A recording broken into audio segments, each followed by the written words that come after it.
you want to talk on a non-agenda item, you can speak. Okay, we're going to go ahead and call the meeting to order, and we'll do the Pledge of Allegiance. Morrison, would you please lead us in the pledge tonight? Yes, sir. I pledge allegiance to the flag of the United States of America and to the republic for which it stands, one nation, under God, indivisible, with liberty and justice for all. Thanks, Wes. Thank you. Meeting, we'll just go ahead and call the roll, please. Councilmember Brown. Here. Mayor Hogue. Here. Councilmember Kellum. Here. Councilmember Morrison. Here. Mayor Pro Tem Raymond. Here. Good evening, good evening, Mickey. You're virtual. This is public participation. Anybody want to say some public comment? We're going to be on hold until our attorney gets here. If somebody wants to say something, you're more than welcome.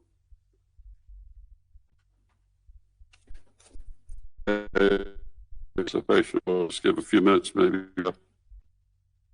Our agenda item is discussion of the budget, fiscal year 2021-22.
That's embarrassing. I saw that meeting.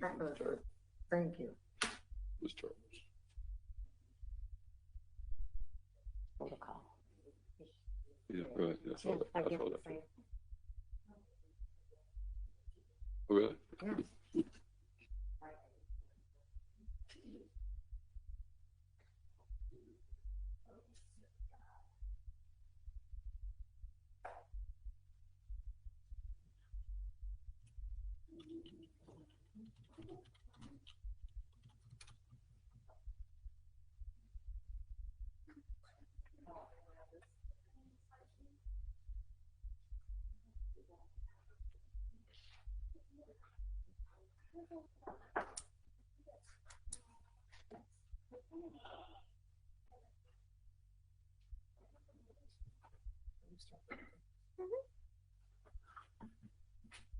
Mayor, we can proceed without the attorney.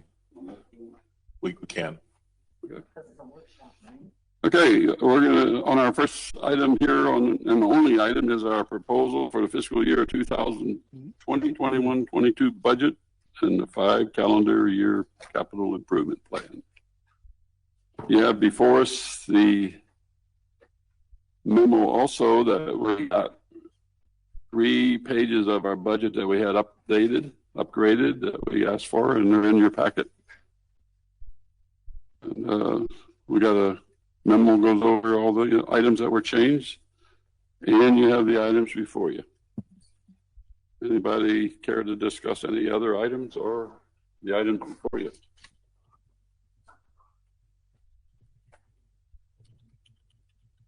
Mickey's on virtual. Mickey, do you have anything out there? Yes, thank you, Mr. Mayor. I just have some questions to start with. On page 97 of the budget, we got the engineering costs of $75,000. So my question is, the engineering that has been done there prior has to be redone? Is that it? Or, I mean, because we already spent $58,000 out there. I was just wondering, does it have to be redone? completely, or is it just tweaked up? Jim, please feel free to correct me on this. This is the Oak Lane design. That this is the money that is necessary to complete the final designs for it. The work that was done before by the city engineer was preliminary design work only, correct? Thank you. Okay, and then my other question is, on page 67, there's $25,000 that says it's going to Oak Lane, and then on this page, 97, I don't see where that is. Is that part of the construction and support, the $450,000, the $25,000? Candace, you want to address that one? That is actually the stormwater portion of the CIP. So if you look on page 143, SW-10, Oak Lane Improvements, is your $25,000 there that you're seeing from the stormwater budget. Okay. Gotcha.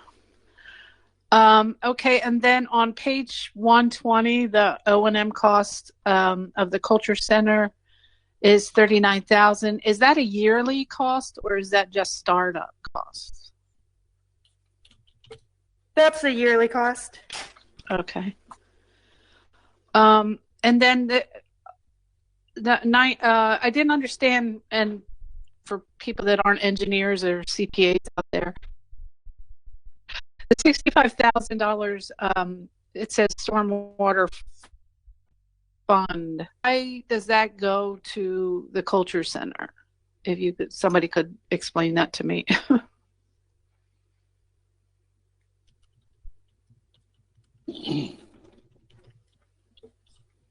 Okay, so that's the stormwater portion of the project. So whenever we make any updates there, any changes there, since we're redeveloping the building, we're going to redevelop part of that stormwater.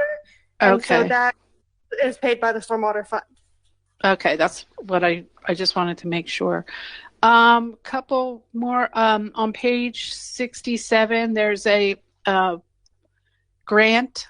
It says find, and it's $131,400. I was wondering if you could explain what that is and where it came from. Jeff, the fine grant, stormwater. And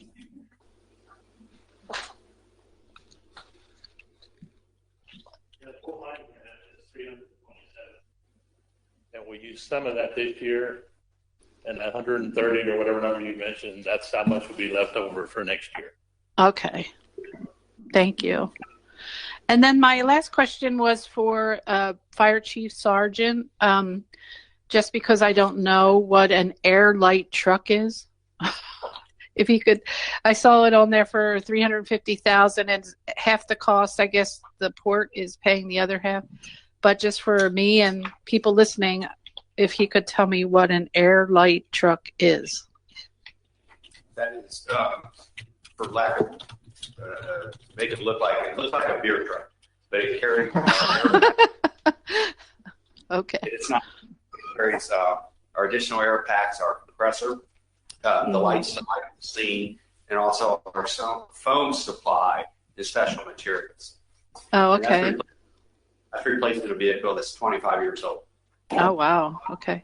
And will that be kept on Jackson Avenue or down at the port? No, it's kept at Port Station inside. We don't have room on Jackson. Okay. That's all I have for right now. I did want to ask Todd if we have gotten any information or numbers on the census of our county, our city population numbers yet. Dave, what's the latest we have from that? We haven't gotten the final yet.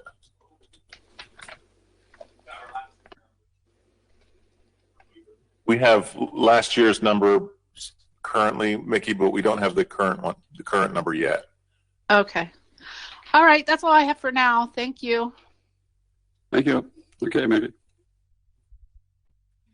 Angel? I think that I had most of my questions answered with the meeting with Todd and Candace yesterday. I just had one question I forgot to ask about Sherry Down Park. And where are we on that? Still no further ahead than we were at the strategic planning retreat. It is squarely in the county's ball field right now. And I spoke to the county manager about this about 3 weeks ago, and he told me they're still wrestling around with the parking portion of that should the city ever have a paid parking program, how that is going to be worded in this transfer document. So we're just waiting on them to finalize that, and when we get it, we'll share it with council. Thank you. I had all my questions answered. Thank Mr. Brown? The only thing I had, I was going to ask Todd, have we heard anything on the 4.2 million that we were supposed to be getting? You didn't have the exact date or anything like that, or? Yeah, it's supposed to be more. We're over 5 million, Candace, right? Any delivery date for the first tranche? So we got the paperwork. John signed the paperwork last week. They needed additional paperwork this week that I turned into them.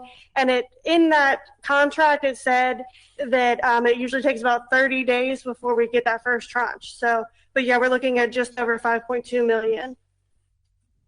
How much will we get? So we'll get half up front, and then the other half will be more than 365 days later. So it has to be over a year later, the second half. Thank you. And like I think you said, Todd, last, the council will decide on how that money is allocated. None of it's been earmarked yet. Is that correct? Correct. There are significant restrictions, as you know, on how it can be spent, but we certainly have several candidate projects for it. We'll be making a recommendation to council soon. Okay, I'll defer to Wes. Ms. Morrison? Thank you, Mr. Mayor. I want to thank staff for adding the operations and maintenance costs into the Cape Center. Quick question on that, the 38,000, just roughly and generally, how do you come up with the O&M costs for a new facility? We worked with Molly on this. It was staff. There were some interactive Displays. Thank you. Displays. Just, we kind of just took it line by line. Okay, so the general, and yeah. So staff is included. Yes, it was, I believe 3 part-time. Yeah, 3 Okay. part-time. Upkeep of landscaping, Electric, yes, water. Yes. Okay, We tried to got it. bring My everything question would have in. been better asked, is staff labor included? It is. That's is. really, yes. thank you. And I did notice that if we go to page 86, this is the new infrastructure maintenance facility. So I think operations and maintenance costs needs to be added here. Correct me if I'm wrong, per the ordinance, but if so, maybe before the next hearing we can get that changed, or if not, happy to do it. But I think since it's a new facility, maybe. Since it's a facility, we're not projecting to be completed until FY 23-24. It would be kind of premature to anticipate our O&M now, because a couple years from now, your electric, your water, all of your prices could kind of change. So when we get a little bit further into that project and actually starting the project, we'll project those out. But right now, it's just, you're looking at 3 years out on what your staff is going to cost and well, I guess we already have the staff, what your utilities are going to cost, so it's a little harder.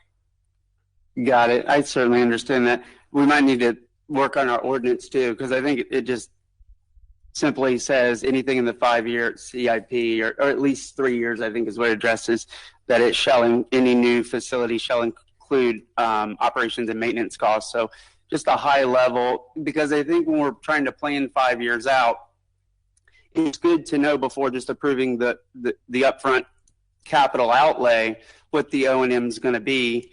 We can estimate inflation increase of materials, increase of electricity, whatever those inputs are. But Councilmember Morrison, I think that's an excellent comment.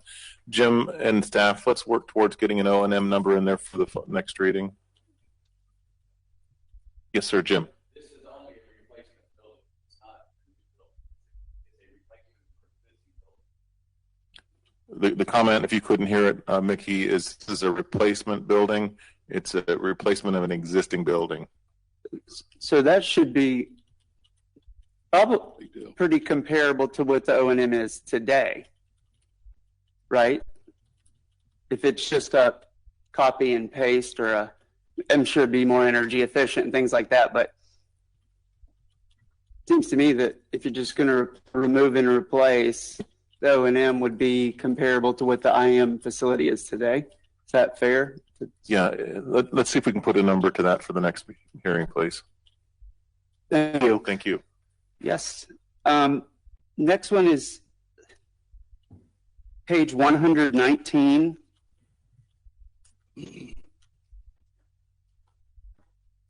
So my question here, this is for the multi-generational facility furnishing. So what's going to go inside equipment,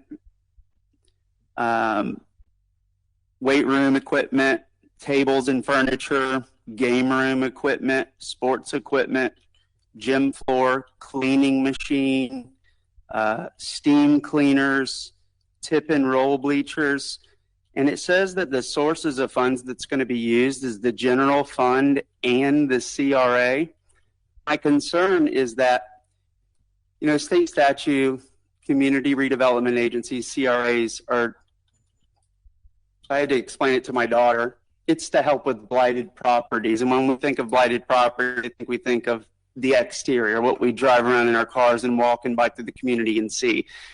And so my concern is that depending on how much of the CRA funds, because it has two sources, is that have we looked into potentially any legal issues with using CRA funds for things like weight room equipment, sports equipment, game room equipment? To me, I think there's a higher and better use for CRA funds to actually work on exterior blighted properties opposed to furnishing a facility. And if I have a question is, yes, have we looked into that? Maybe what percentage is going to be used out of the 192,000 out of the CRA? And maybe this is something we've thought about as a council, but open for any comments if anybody wants to weigh in. Gustavo, you could certainly weigh in on that if you want, but what we will do is verify that this is consistent with our CRA plan before the next meeting to make sure this is an eligible expense. We don't want to run afoul of that for sure. And I know we've probably been one of the most sensitive communities to it, so totally trust. Just want to raise it. Now's the time before we adopt this and move forward. Okay, thank you. If I could real quick on that one, looking, like delving into the CRA budget, it's not in there as a line item on it. I think it's just kind of misnamed in that CIP. Okay. So I do believe that it is coming out of general fund. Okay. We'll verify it. If that's the case, we'll modify that CIP to show that. Perfect. Thank you very much. That makes sense. That's the easiest fix. Just a typo. Okay. Awesome. So I've got a few other notes. I think last time kind of went over what I thought the priorities in the budgets were. And just to sum it up, A1A safety, obviously it's a state road, but we've talked about this for a couple of years now about, you know, can we put a line item in our budget? Can we dedicate resources? We talked to the Florida Department of Transportation. I met with the city manager. I met with our state representative and talked about how other communities were getting prioritized to fix A1A safety. And one of the things was matching funds and grants. And so if the city's willing to, for lack of better words, put skin in the game, the state, you might get prioritized higher. You might be able to leverage that to get what the citizens of this community actually want, opposed to the state making every decision on A1A. I think we've got great news with FDOT finally getting us up on the list, and we're going to be taking action here soon and beginning that process. But A1A safety is something that's really important to this community, according to the 2018 survey that we put out. And just talking to residents, I think this council has been unified on that issue, no doubt. And so something like the American Recovery Fund, or the funds that's coming in, if that's something that can be used, that might be another thing that staff, if this council desires, wants to look into. But the other kind of three that I really want to emphasize today are sidewalks. Obviously, sidewalks don't make sense in every place in the city. Some neighbors just flat out don't want sidewalks on their street, but I think where they're wanted in areas of what I would call high priority, when you're driving north A1A and you take a right down a presidential street, a lot of people are going fast, and we've got areas in the city where there are no sidewalks. Harrison Avenue, one that I drive frequently, is a good example amongst a few. And we've got it in the budget. And if we're not going to increase the sidewalk budget, I just hope we prioritize those areas within the city to get that done. But I would like to see an increase, or at least know how much it would cost to finish all the sidewalks in the city. I think I saw the master plan. We're making progress every year, but this is something that I think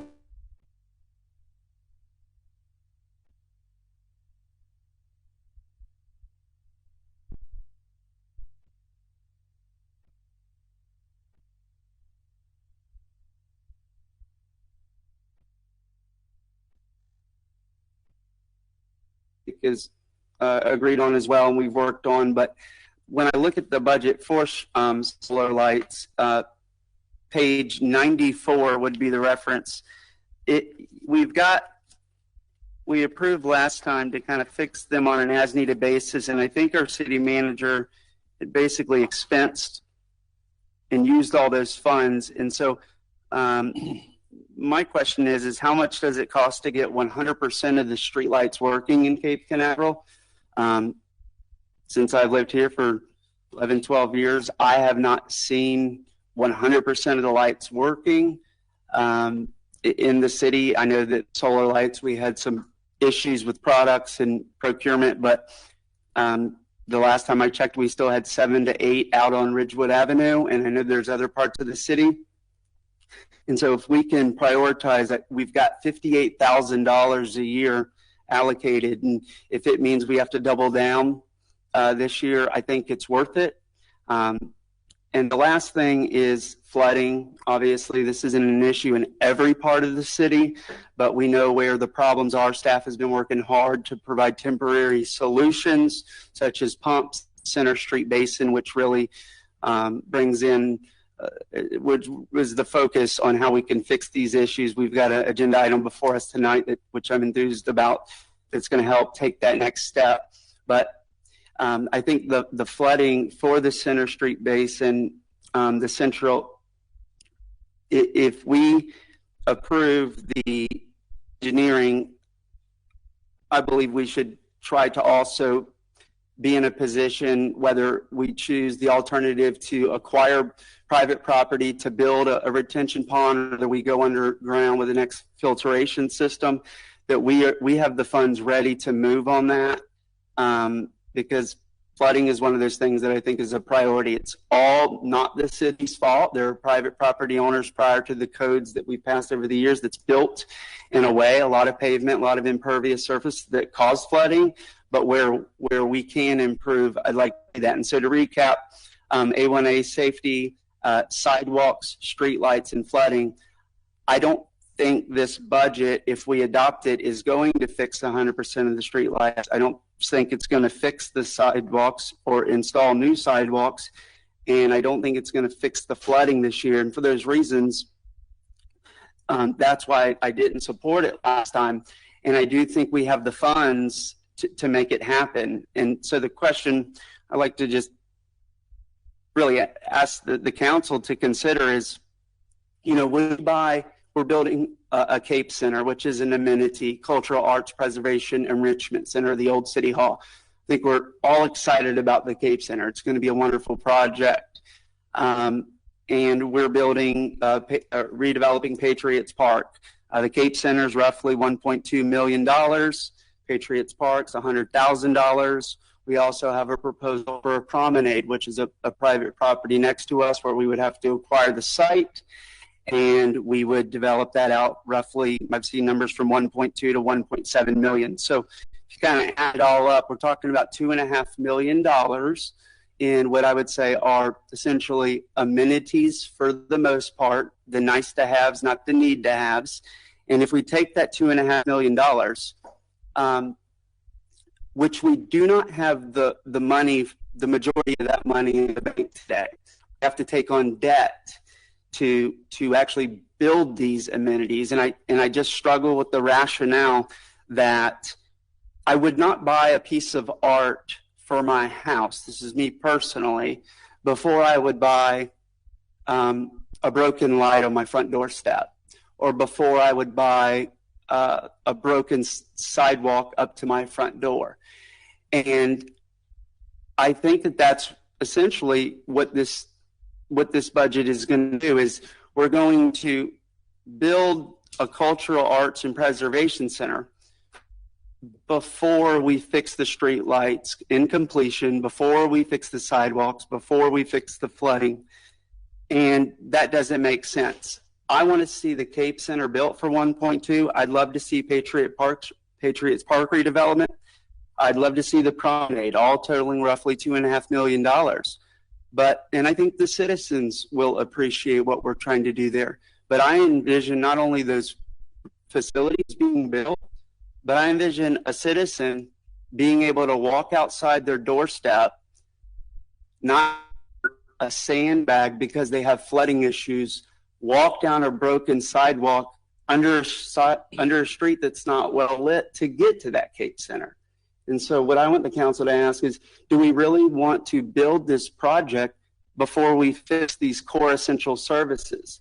And the last thing I'll say is, I know we've brought up that this is something that we talked about in the strategic planning meeting, and it's saying this is what you wanted.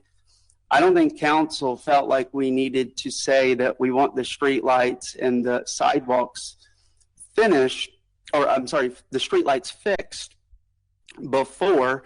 But this is our opportunity as a council to get into the budget and ask, yes, we want the promenade, yes, we want these, but we really need to fix these core essential things first. And so if we can figure out a way to move the money, push a project back, whatever it needs out of the $2.5 million to address these issues, I think that then when we have them fixed, we can build these nice projects. And I feel like we've earned it at that point. But those are my comments, and I hope the council, I want to support this budget with you, and if we can make that happen, I absolutely will. So thank you. Mayor, if I could comment on a couple of those items. Yes, sir. And thank you, Councilmember Morrison, for bringing these up. We did talk about these, and at the last meeting we talked about these too. As far as the sidewalks go, one of the things I explained last month, and I'll reiterate tonight, is we've got a presidential streets neighborhood plan, a master plan coming in. The design work will be starting up very soon. And I would hate to put down pavement concrete and then find out later, well, the plan says we need to pull that up. And we just put it down last year. We got to pull it up. So with that in mind, I would like to see us focus our sidewalk initiative on completing those gaps that are not in the presidential streets areas. Right now, yes, we all want to get to the point where we're 100%, but I just want to make sure we're not tearing up concrete in the next couple of years. So kind of ask you to work with us as we determine where those other gap areas are, and we'll attack those. The next one was about the street lights.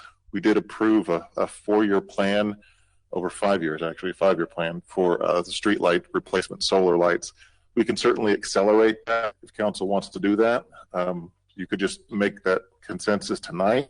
We want to reduce that to 3 years, or we want to reduce that to 2 years, or we want to take all that money we intend to spend over those remaining 4 years and put it into this budget and have it done this year. We can make that decision tonight if the council wants to go that way. We can certainly accelerate the replacement of the solar lights.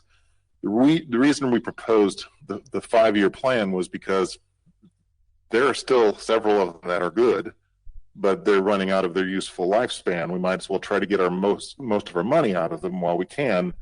We figured that a 5-year replacement plan would get us to that point where we're replacing the ones as going bad. And it was a guesstimate. Yes, it's roughly, that was the plan. However, we're happy to accelerate that. If the council wants to, we can just pull that all forward into this next year, 21-22, and do it that way. And the third one I wanted to mention was about the flooding. The Center Street Basin issue, which is the priority flooding area right now. There are some ideas that we can do. One of them is construct an open retention pond, as Councilmember Morrison said, but that's opportunity based. Is the property available? And the other one is going under the right of way with a system of vaults underneath the right of way in Center Street. That one has got an estimated price tag of, I want to say, 1.2 million or something like that. But all of that is SRF fund eligible, Jeff. Is that not correct? We'd already earmarked SRF funding for those. So based on, is it here is opportunity? Yes, we'd like to have the open retention. That would be the best. So we've set aside, or we've reserved capacity on the SRF loan so that we can do that if necessary. So I think that addresses all three of those issues. The only thing I wanted to add is I know the council is in full support. If we have to expedite the sidewalks, if we have to expedite, make it a 3-year plan on the stormwater, whatever we need to do to make citizens in the central area, the presidential streets, be free of flooding. I know what it is to be a homeowner and have flooding at your residence. And I know that none of these residents, are the issues that they're having is how tough it is. But flooding is something that I think that we can take care of and we can expedite with the additional monies the city's getting, or even with this budget. And I think I mentioned last time, and it's being taken care of. We have a pump down there right now, but that pump is not satisfying the people that actually live down there, and it's not. If you've got water coming in your house, the pump is not actually helping these citizens.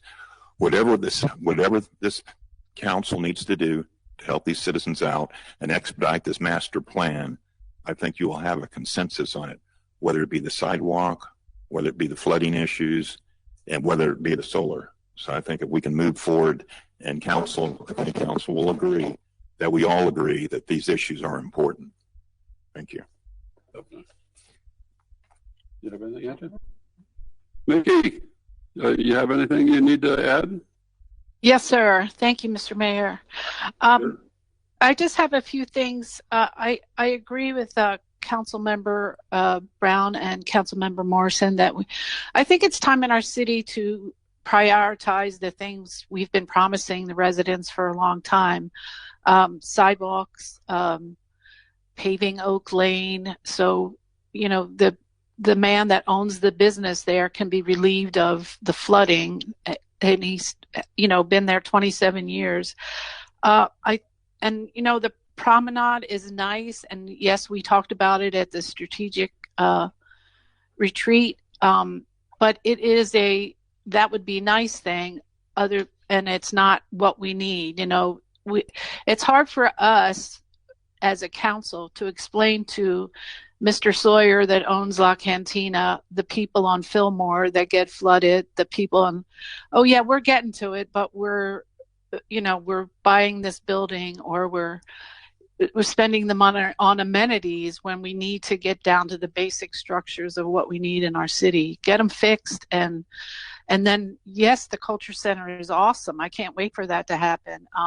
But I think we have enough of those right now to keep the citizens happy. We have an awesome city, and foremost too is the lagoon. The lagoon is at an F+ right now from the Marine Resource Center, and I know that we are a leader in a lot of things we're doing in our city, but that needs to keep up. And stormwater runoff is the biggest problem. Well, not the biggest, but a lot of the problem with the lagoon. So the more money that we can put to those things is important right now. I think Oak Lane, you know, I brought pictures last time. The residents came last time. We've been promising these people since 1989 that we were going to do this. And again, I think public safety is a thing down there, you know, and I talked with Todd again about it the other day, and we realized that it won't fix all the problems for the property owner there that owns the business, but it's a big step in the right direction that's been promised for a long time. And you know, when I talk to people, the residents out there, they like the walkable, bikeable, safe. A1A safety is utmost important. If we put money, you know, make a line item, put money there, that shows them that we're really listening. And I just think that that's really important. Not that any of these other things aren't, but let's get the infrastructure fixed. It's old. It needs to be fixed. And I think that needs to be our focus. I think that's all I got right now. I mean, I want to support the budget. I think we need another meeting. We got to get this right for the residents of our city. It's their money, and we just have to make sure we do it right. Thank you. Thank you. Angela, you have anything? I don't have many items. I've been through this budget with John and Todd and a couple of times. I did have a couple issues come up to me before or after this, before tonight's meeting. I had 2 requests from different people going through our budget. When we do improvements at A1A, I'm sure we can do a traffic, or not a traffic light, but a street light. There's not a street light at Thurn and A1A. From what those residents come out there say, it's dangerous at night out there. That was one request I had. Maybe, like, we're talking about all these additional things to do. And we talked about the lagoon, and Mickey mentioned that. And I had talked to you, Todd, about the Fertilizer Ordinance in our meeting. It has nothing to do with our budget, but it's something that does with the lagoon. That's this ordinance I talked to you about, the lawn guys. I saw 3 or 4 today, and it really aggravates me to see it. They just cut and pack up and leave. And another issue we got right now, I've been running around the city just on my daily runs, and all a lot of the streets, they got curb grass growing out into the street again, which inhibits the stormwater flow. Mm-hmm. So we need to maybe get the guys out here all this goes back into the lagoon. It's a lagoon issue, really. And I was going to ask before, like I asked you in the meeting there, if we could have maybe a presentation made to the league board for an ordinance countywide in the county. Yes, thank you for the reminder. We did talk about that as recently as Friday, and we are working on those initiatives. I don't really have any discussions other than a lot of things Wes has brought up is good, but we can't do everything at once. But there are issues that, yes, needs to be improvements. A lot of sidewalks. My take on, we can put sidewalks in, but nobody uses them. They walk out in the street. They're right there. They still walk in the street. Ride bicycles on the sidewalk, not on the road. The issue is just like a hamster in a wheel to me. It's just like you can do all these things, but people still use what they want to do. You can put in crosswalks. People don't go to them, stand 20 feet away and run across. So it's just a matter of educating people. Yeah, I know what people are always hollering about this and about that, but then you get people that don't use the amenities you put in. So, but the sidewalk issue has been an issue for years around the city, and I kind of look at what Todd's saying. The presidential streets are mostly north-south. They're all done. East-west, we got a lot of filling to do. And with this new engineering program coming up on that, I wouldn't want to be too much, but there's a lot of other places around the city over on Surf Drive or over Canaveral Boulevard, over in that area, there's a lot of sidewalks that need to be put in. But as far as A1A, I think we need to work with A1A and yeah, we can do some things out there, but I haven't had one of my taxpayers tell me they want to spend money out there, but I know that we can maybe enrich that movement out there a little bit by helping, but I don't see where we got to spend a lot of money because we spend a lot of money already out there and it don't get spent here in Cape Canaveral. So my thought is we can work with them a little bit, but I wouldn't get too crazy out there with it. Other than that, I don't have too much to add about it. Mr. Mayor? Yes. Thank you all.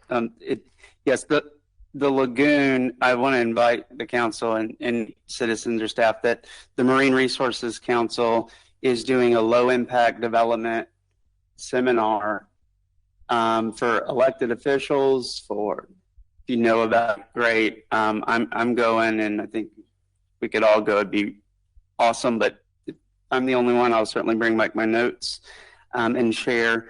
And I did speak with our city manager about that as well, but they're trying to get Brevard all on the same page on a lot of the stuff we have in our preparedness targets for our resiliency plan, but they really want to focus on getting the ordinance right the first time. Took the problems that happened over in Tampa Bay, all of those planners and developers and elected officials are coming over and they're going to talk about their successes and what we can do to address our lagoon. So I think the Center Street Basin Plan, all of that untreated rainwater that flows in, that's the opportunity that the facilities plan that Jeff and Todd and the team and everyone's working on.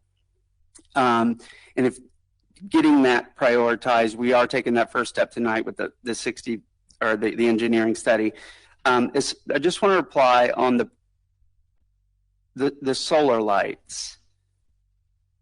Does this council want to have staff come back, I guess, for our first public hearing and make Councilmember Kellum, I'm willing to meet again too if you want, but to figure out how much it would cost to have 100% of the lights working. And I guess my question is if we move up, I think it's $60,000 a year. Yeah, Daniel's got it. Say, where's that money going to come from? If we're going to pull, is it just does it need to be answered now? But that's why I was addressing these other projects. I don't want to go into more debt. I think it's a matter of doing the right thing first. And the presidential streets, I know no one uses infrastructure. You have bikers going on sidewalk in a direction, and that probably frustrates our deputies and people running. And there's rules of the road that I think, yes, people don't follow. But that to me isn't a reason why we wouldn't give them the opportunity to build it the right way. And as far as the presidential street master plan, is that in this budget? Yes, sir. Okay. And so that makes perfect sense to me that we would do that first. And so if this council desires, in addition to the solar lights, having staff push it forward, identifying the remaining streets that are not presidential, and figure out how much that's going to cost. It's hard for us to make an approval tonight because we really don't know what it's going to cost. But I would say it's probably not going to exceed $2.5 million. And I would just encourage council to consider that we pull from another lower priority project, push that back a year as far as how we're going to do it. Those were my only two comments, and agree with you 100%, Mayor, that we don't need to go overboard with the state, but at least saying we're willing and we'll do what's reasonable. But I don't have citizens calling me either saying go all in on the money. It's their road. But I think that there's some reasonable expenses that we can cover to help with that. And so my question to council is, do we want to move, accelerate the spending for the solar lights and the non-presidential sidewalk areas of the city to to fix these issues and bring it back at the first public hearing on what that number looks like. Can we get some idea where this accelerated money will come from without taking anything out of the budget? Or how are we going to do this? So currently, we don't really have a spot to take it. That $2.5 million, that is mostly coming from loan proceeds. So the 1.2 we're looking at for the promenade would be a loan. Then Cape Center, we took out a loan a couple years ago, that for MGF and Cape Center. That money is not available to be used for the solar lights, the sidewalks, things like that. That money is already dedicated. The only thing you could look at would be the $100,000 that was mentioned for the Patriots Park, would be cutting something like that. You might be able to move it, but that's going to be on the council on making that decision on where their priorities are for that. And I do want to point out one other thing with the stormwater and the flooding issues and stuff. While this budget isn't heavy on stormwater projects for that sort of thing, we can't like anticipate what we're going to spend that $5.2 million on. But the main things that can be spent on are broadband infrastructure, wastewater, and stormwater. So that's something to kind of keep in looking ahead, that while we may not be increasing our stormwater right now, in a couple months, we're going to have that money and we're going to be able to determine what we want to do with it. In other words, like the lighting, we'd have to draw that lighting from. We'd have to think about another project. Yes, we'd have to cut projects for it. We already had to decrease contingency based on some of the additions that were put in from the last meeting. So we're only sitting about 238 for contingency right now. So we would take all of that to do the solar lights. But between the two, Mr. if you don't mind, I think redeveloping Patriots Park, which definitely needs to be improved, like fixing the lighting is more important. I think it's hard for us to kind of work through what makes the most sense. I think we can give a general direction, and that's what my question as the council is. We can give a general direction. I think our finance team and staff can come back, and you might find a better alternative than Patriots Park on what you think would be the best place to pull it from. The loans, I get that, but we also have, and I know our contingency went down, but we also have met the 20% obligation for our reserves, and that's higher than most and higher than the recommended ceilings. We're actually at 21%, right?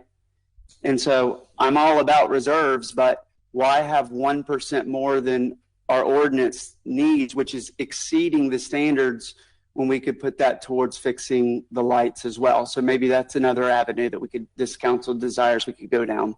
Yeah, if the council wishes to dedicate and allocate some of that money from reserves that, is surplus from what our ordinance requires, that's a decision that you guys can make, and we can, take it and run with it. But that's not a decision. We're not going to come to you and say, we would like to use reserves for these projects.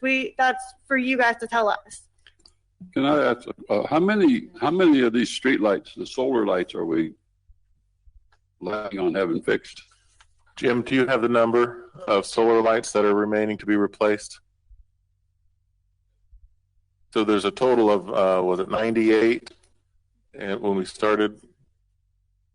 I'm speaking about ones that are needing repair, not replace, repair. Yeah. Okay. The other ones are operating functionally.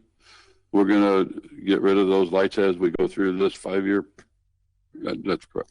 So we only have 6 or 7 lights that aren't working. Not a tremendous amount of lights. So what would it take to replace those lights? We've got it scheduled for this upcoming budget year. Okay. Well, I'm saying, is it a sizable amount that we got to go in the reserves to get it? No. Okay. It's already planned for it. I don't know what the big problem is.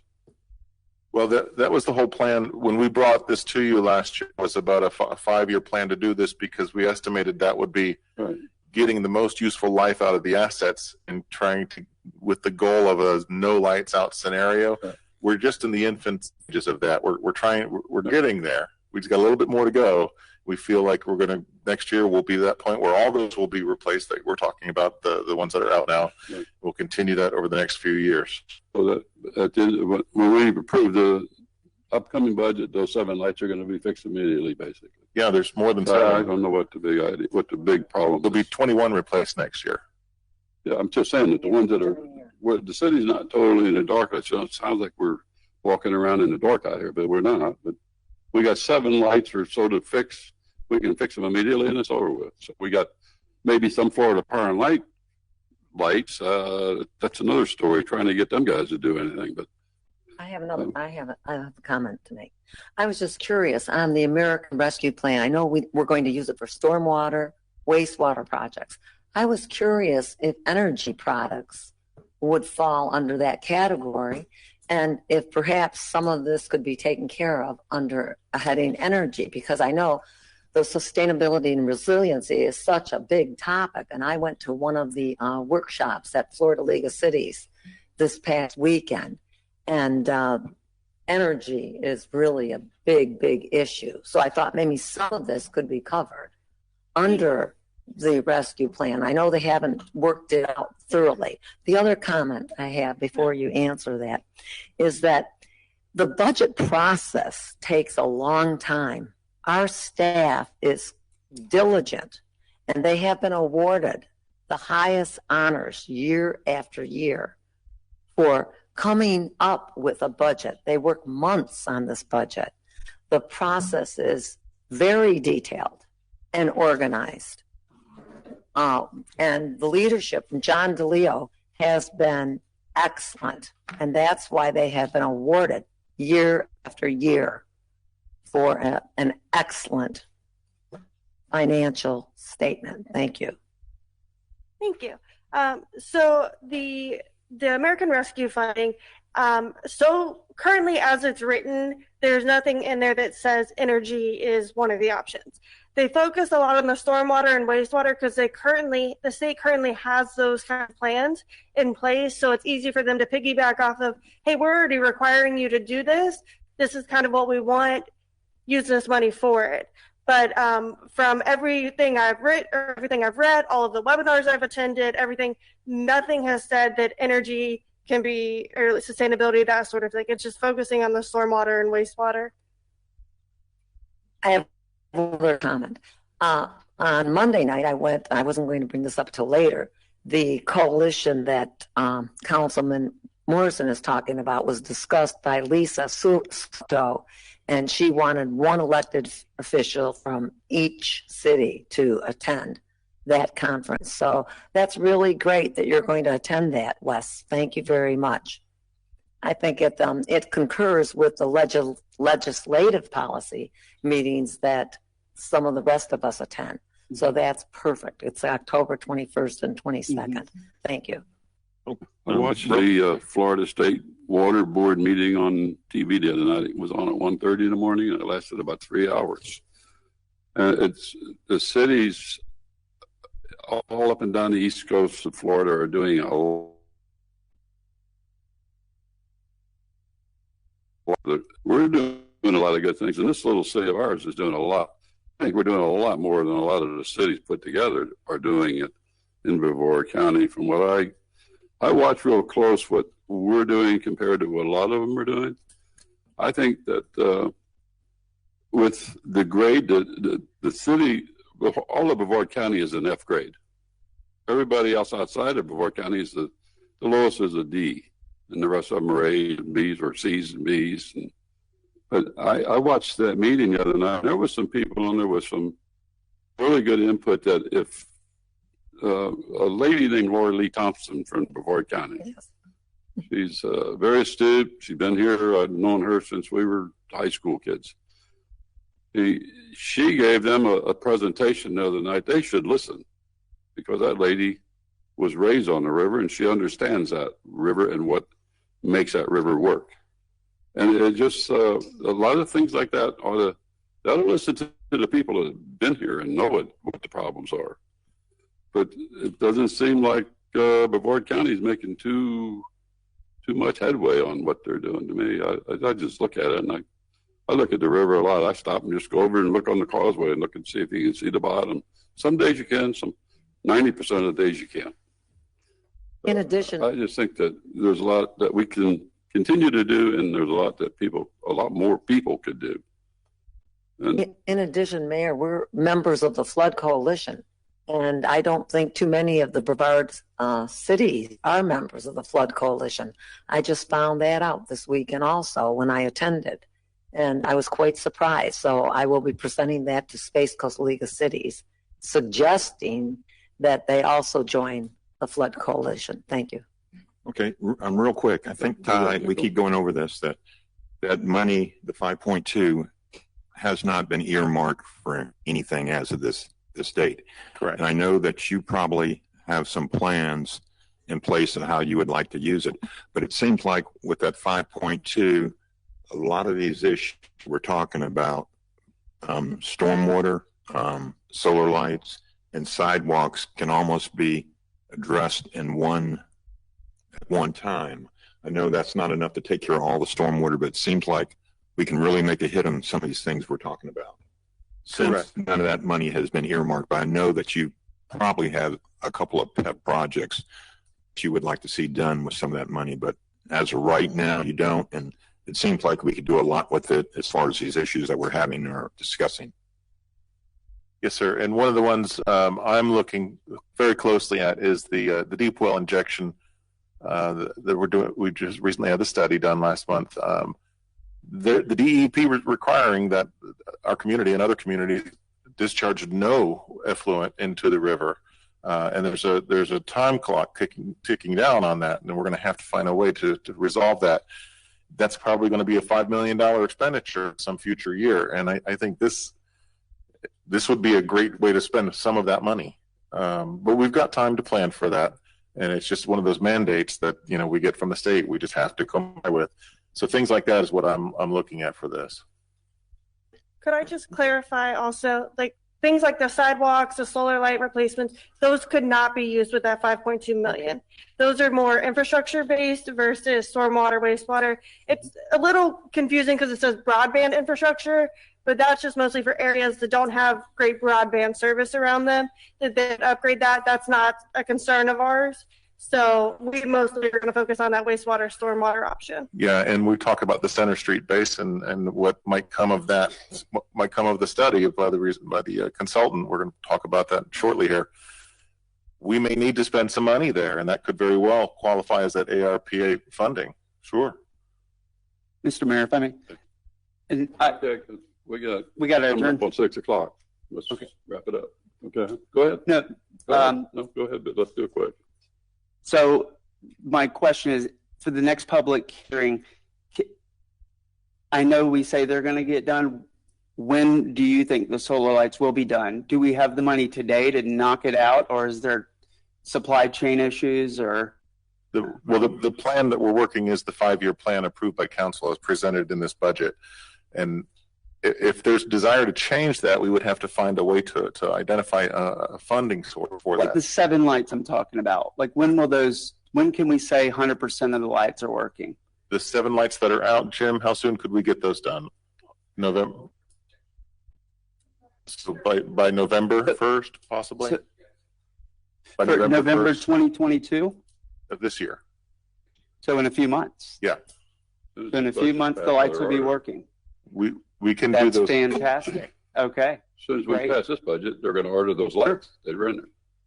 Just making sure I'm on the same page. Well, Thank you. That's all I have. I wanted to make sure. That's what I was asking. Todd, could I just ask? Yes, And Jim. then could we maybe look, just from what I just want to make sure, look at the non-presidential sidewalks, maybe how much that costs, and look possibly way of funding that for the next meeting. Is that a direction? Yeah, well, one of the questions that was asked is what's the total cost to complete all the sidewalks in the city? We know that we have consensus we don't want to look at the presidential streets just yet. So all the other ones, I think we need to wrap our arms around how big that project is and come up with a number and see how much we can do towards that. Okay. I just want to make sure we were. Thank you. Okay, well, we got some good changes to come back with us next time, so we'll We're at 6 o'clock, so it's final up. Mickey, did you have anything? I see you waving. Yeah, I just wanted to know, is there going to be another workshop, or do we just go into the public hearings now? Probably up to us, basically. Don't we have a budget meeting? Yeah, in September, but I mean, before that, are we having another workshop? Because I haven't, I'm trying to address the Oak Lane thing, and I haven't gotten an answer on that, if it's going to be in this year's budget or not. And there's some other things I think we could use another workshop meeting, my opinion, before the budget hearing. Or, I mean, it's up to the rest of the council. I thought Oak Lane is in this 21-22 budget. Yes. No. There's 75,000 in engineering costs and design for Oak Lane. Right. That's in the general fund, and then another 25,000 for stormwater. For design. Yes. And the construction funding is not in this fiscal year budget planned. It would be the following year. We just have engineering and stormwater in the budget this year, Mickey. Yeah. Fine. Okay. Is that answering what you need to know? What page is Yeah. the schedule on? I was trying to get Oak Lane on this year's budget. Well, it is. The engineering and design is in this budget. That's on page 97. Right. But the construction won't start for another year. No. That goes in next year. Okay. Okay. Yep. Okay. So no other workshops, just go right to the hearings. What's the schedule, Todd? Or So the next one, according to page 15, is September 7th, which is a special council meeting at 5:30, first public hearing on the budget. Okay. so we won't have another workshop. I think for the sake of time in discussion, I'm happy to talk about if we want to start that meeting earlier. If you want to Yes. go through, I'm happy to. But I think I don't have a problem with meeting a little earlier, just answer some questions. Yes. Sure. Okay. We have to have 5 a o'clock. motion. 5 o'clock, Mickey, all right? On that September the 9th, was it? Yes, sir. 7th. September the 7th, we'll have an early 5 o'clock meeting. Yes, that'll work. Very Thank good. you. Mhm. Okay. Then. Council, do we need a full vote on that, or are we all right, just a consensus? Agree. Sorry? well, we changed. Yeah, but we're going to have an early workshop on the 7th. If you don't mind, Mayor, I'd like a motion second to call the roll on that, please. Yeah, but we got a meeting on the 7th of September, correct? At 5 o'clock. Yeah. At 5:01 p.m., first public hearing on the budget. Yeah. But are we going to do a workshop prior to that, or That, are we going there to? was a correction on that. It was actually going to start at 5:30. So if you wanted to start Yes. the budget, you could do it Oh, at 5. that's in Sorry, error up that- here on the screen. Yes, That's wrong? correct. Okay, so let's do it 5 o'clock, if that's good. Yeah, That gives us half hour. I'll second before we that. start. I'll Okay, second that. well, it was, I guess I made the motion, what you took it as is a motion. Okay, we'll leave it stand, and we'll call the roll. Councilmember Brown, 4. Mayor Hogue, 4. Councilmember Kellum, 4.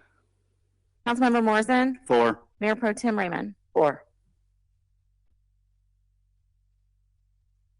Okay, that does it for our budget workshop for tonight. We have a council meeting coming up at 6, and we'll adjourn. Thank you. You can take about 5.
Okay,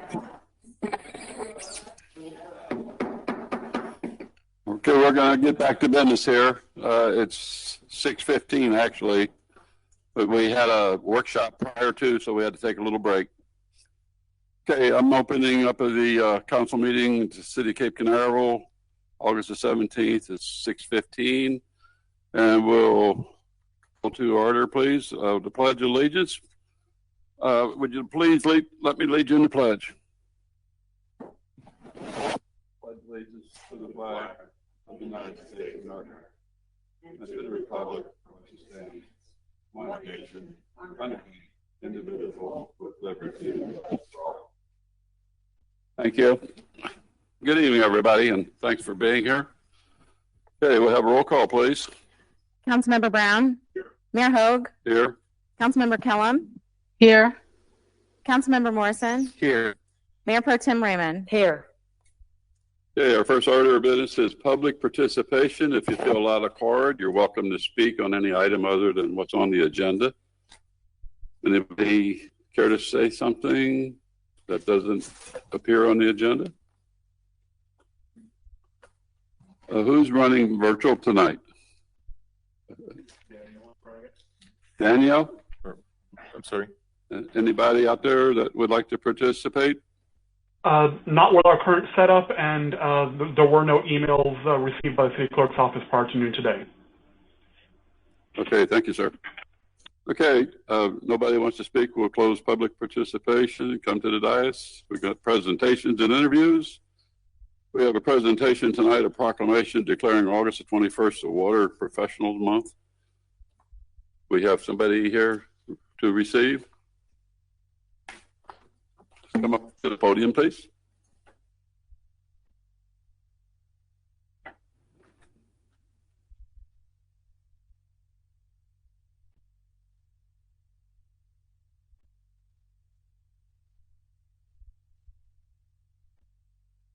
Oh, we have our people. This is a proclamation to the Florida Water and Pollution Control Association. The operators, we're going to call it the PCOA instead of the long name.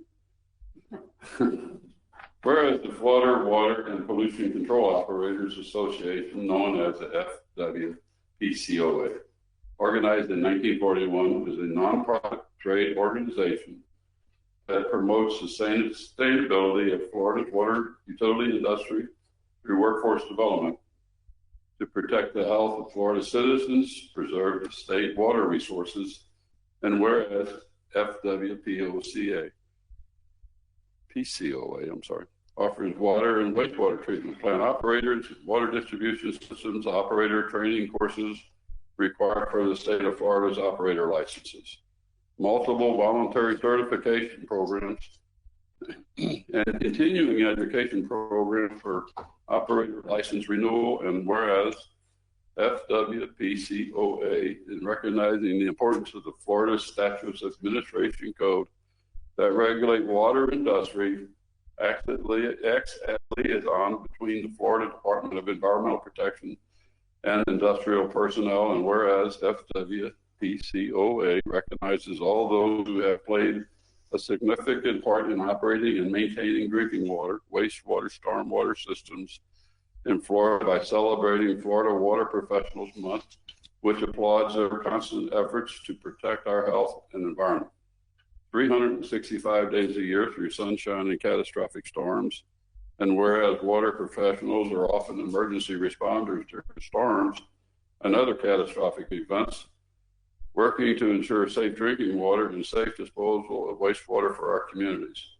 Now, therefore, Robert Hogue, Mayor Cape Canaveral, Brevard County, Florida, do hereby designate the month of August 2021 as Florida Water Professional Month in the city of Cape Canaveral, and extend greetings and best wishes to all observing this recognition and their professions.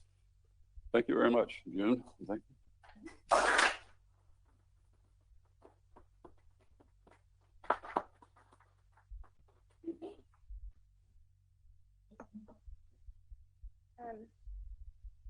FWPCOA has 5,000 members statewide, We voluntarily train municipality employees in water, wastewater, stormwater, and industrial pretreatment.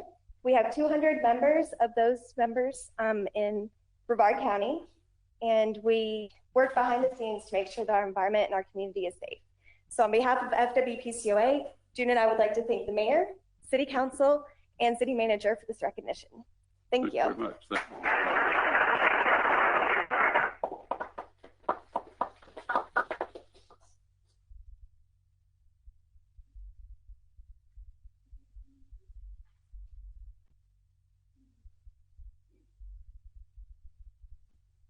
We have a great wastewater and a stormwater team out there, and that's part of them.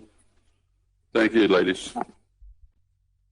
Okay, we're going to move on to interview applicants for appointment. Oops, that's been pulled. On item number 2 was pulled. A memo that we have. Yes, Mrs. Trulock could not make it tonight, so that will be rescheduled for a future council meeting. The interview for the Community Appearance Board candidate will be put off to the next meeting. Interview the applicant for appointment to the Planning and Zoning Board, Mr. Eugene Thorpe. Mr. Thorpe, good evening. How you doing, sir? Come forward to the microphone, and we're going to roast you just a little bit. Good evening, ladies. Good evening, sir. Mr. Attorney. Good evening again, Mr. Thorpe. How are you? I'm doing well, thank you.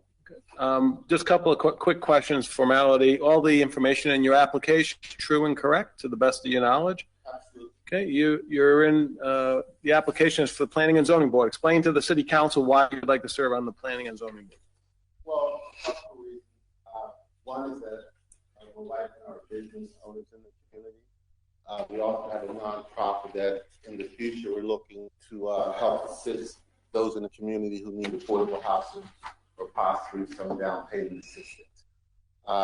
We've been in the community for 11 years, and not only do we have a business here, we can purchase a home here. So it would be an honor to help serve my community on the Planning and Zoning Board. And it's just a way of giving back. I love the area. Like I said, we've been here for 11 years, and anything that we both can do to help, we would be honored. Me especially, I would be honored to do that. Thank you. We'd be honored to have you, sir. Angela, you want to start? You took the words right out of my mouth. Do you have any priority that you would like to see in the city? Well, quite honestly, I like the direction. I've been here for 11 years, so I've seen a lot happen. And I mean, even from the building that we're in tonight. So I like the direction that the community is going. I just like to be a part of the prosperity and the continued growth of it. I like the leadership. I just like the way things are being handled in the community. Thank you very much. Thank you. Thank you, sir. Mike? Mr. Thorpe, it's good to have somebody that's actually a business owner that actually lives in our city of Cape Canaveral. I've seen your business from the beginning. I know how hard you work to keep it going.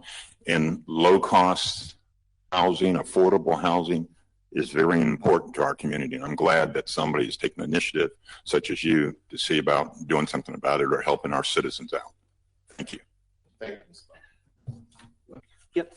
Mr. Thorpe, thank you so much for stepping up. A lot of people talk about it, but you took action, and at some point you probably looked in the mirror and said, I'm going to do this. So it's city's only as good as its people. So thankful that you call Cape Canaveral home and you're willing to give back. So just want to say thank you. Thank you.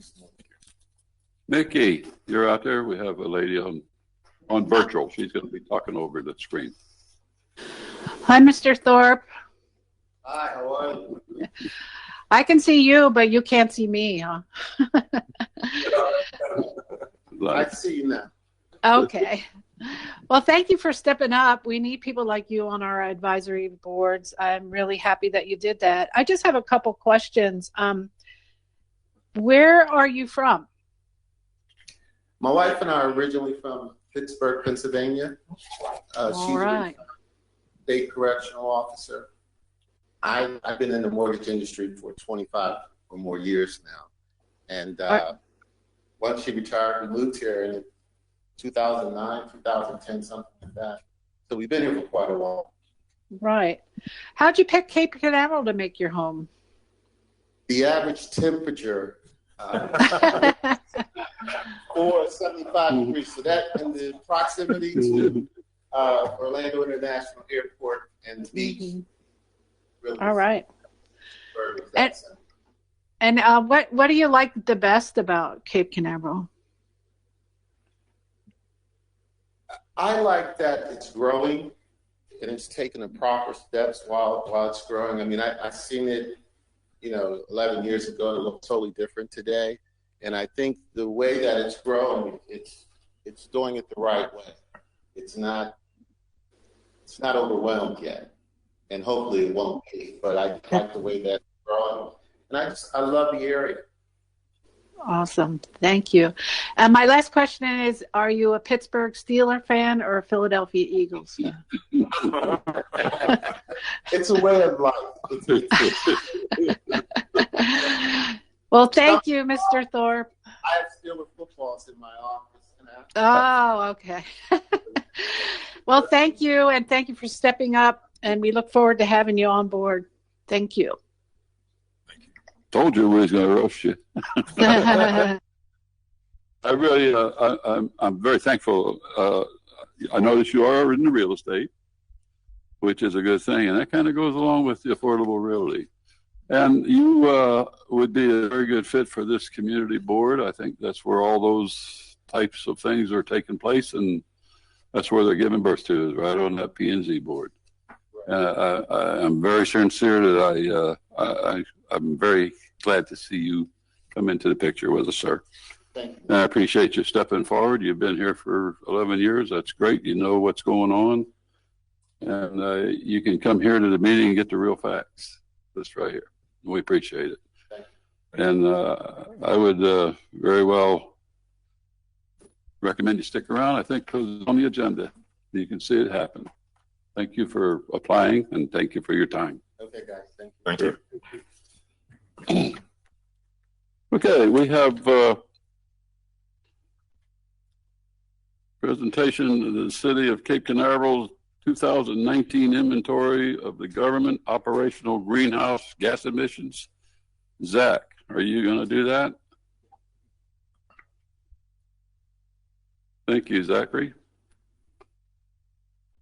We all have a copy of that in our agenda. There should be a PowerPoint to go along with this, Daniel.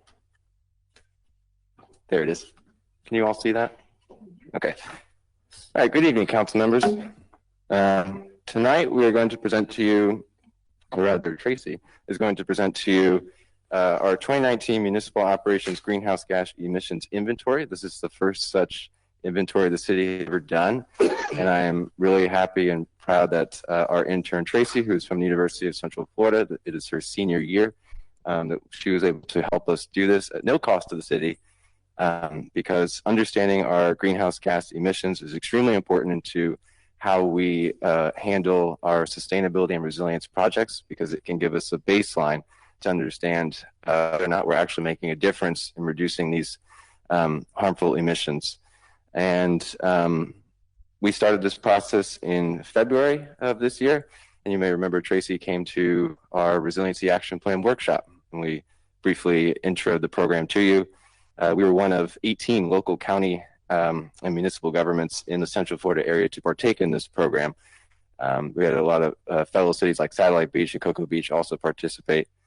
And we've finished the inventory, and I think with that, I'll let Tracy explain what she did. She did a ton of work with a ton of data. Cities our size normally don't get to do this because of how much work is involved, so we were extremely appreciative to have Tracy. Tracy, take it away. Hello, it's nice to see everybody again, and we'll just go ahead and get into it. So it's basically just going to be a brief overview of what's actually in the inventory report. So this is the outline for the presentation that we have for today. We'll go over a background of climate change, and then a little bit about the inventory itself, what it was like, how it was conducted, and then the importance and integration for Cape Canaveral.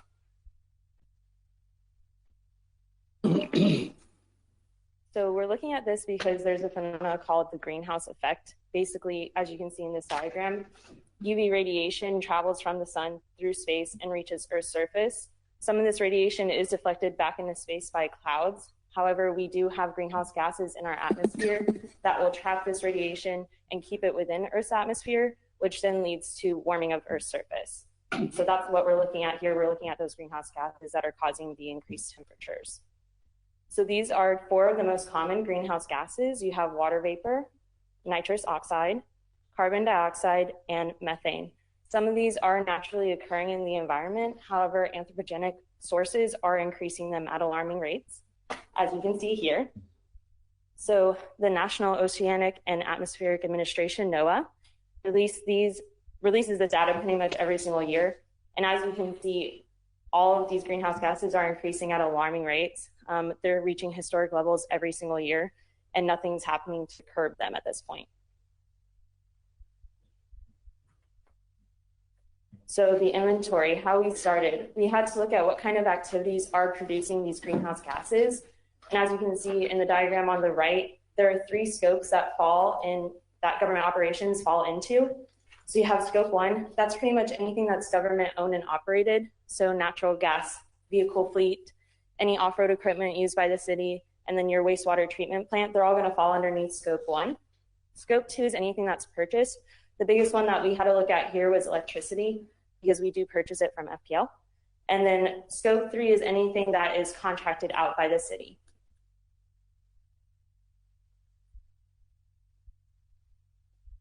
And then we want to look at that data from all of those activities, and we want to convert it into emissions. It seems simple how it's done. Here it just says activity data and then you multiply it by an emission factor. However, these emission factors have to be updated every single year because, as I said, it's changing every single year with how much the greenhouse gases are in the atmosphere. But this is a screenshot from ClearPath, which is the program that we used in order to find the emissions.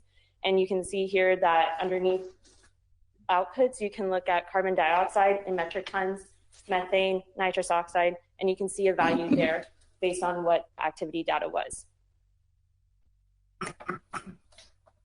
So these are our results. We're specifically looking at carbon dioxide emissions for this. However, we can have an output for methane and nitrous oxide for any of the activities as well. But basically what you're looking at here is for the 2019 year, the carbon dioxide emissions for all the government activities that we looked at.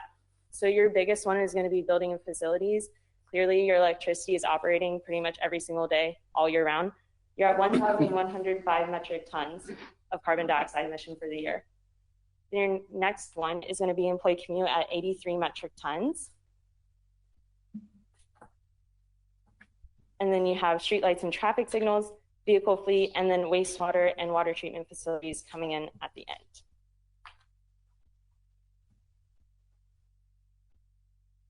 A breakdown, you can see at the activity level, that's what I was talking about with your activity data, and then the unit that it's in, we take that and that's what we multiply by the emissions factor in order to get the total emissions. So you can see here each of the government activities that we looked at and then total emissions for the city down there at the bottom.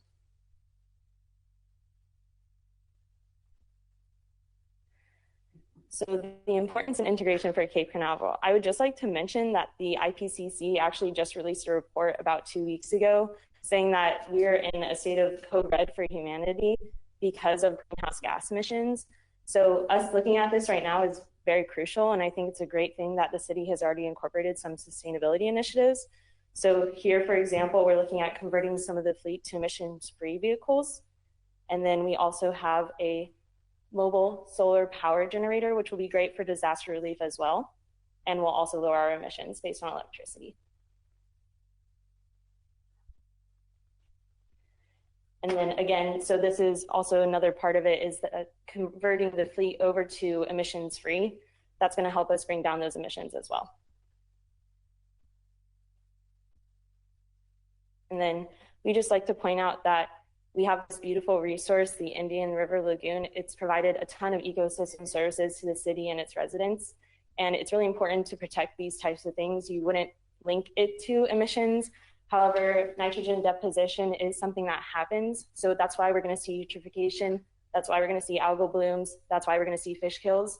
So even though it may not be a direct link, it may not be obvious, what we do with our emissions can protect the resources that we enjoy for the city. And then this is just an overview. As you can see, 19% of nitrogen sources come from atmospheric deposition for the Indian River Lagoon. So it does play a significant role. And then that is it. Does anyone have any questions for Tracy or myself? I just would also like to point out that, you know, in modern city planning and sustainability planning and things like that, I always like to tell people that greenhouse gas emissions should be looked at as a utility would, like you would for internet, water, electricity, gas usage. It's something that you pay for, and it's something you should reduce as much as possible so you can reduce the amount of costs that comes down to you, or it's known as an externality cost, where you may not see the results of it at first, but they come into play later on somewhere else for taxpayers in the form of extreme weather, sea level rise, things of that nature. So understanding this, and Tracy was able to get this done in time to have these numbers in our resiliency action plans so that we can actually know where to start from and then begin to track from there. And we have a lot of emissions reduction strategies in the works through that resilience plan, such as tree planting initiatives, rooftop solar, EV integration into the fleet. So we're right there.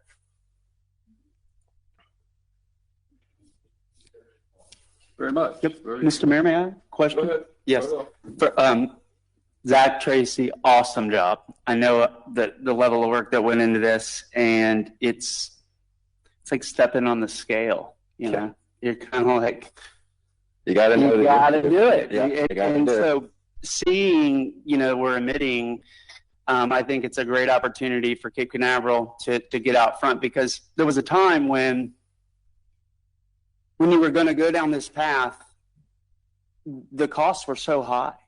And some people made that decision. The early adopters, they went out and they said, we're going to go to electric vehicles may have not even been around, or renewable energy.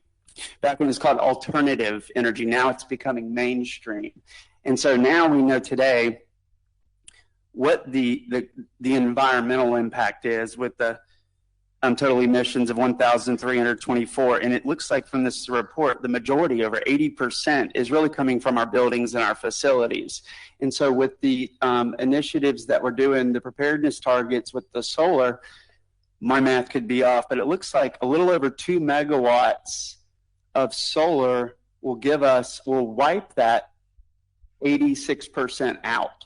Yes. Is that right? Okay. Yeah. So knowing that that's because you need the emissions, and then we roll back, and that this council has approved, we've worked together to approve that resiliency plan. And I think what's really cool is what Zach alluded to is, but today when we look at the cost, when you cross-reference this with the economics, and if you can just sit down and look at it, take the environmental away, this is going to save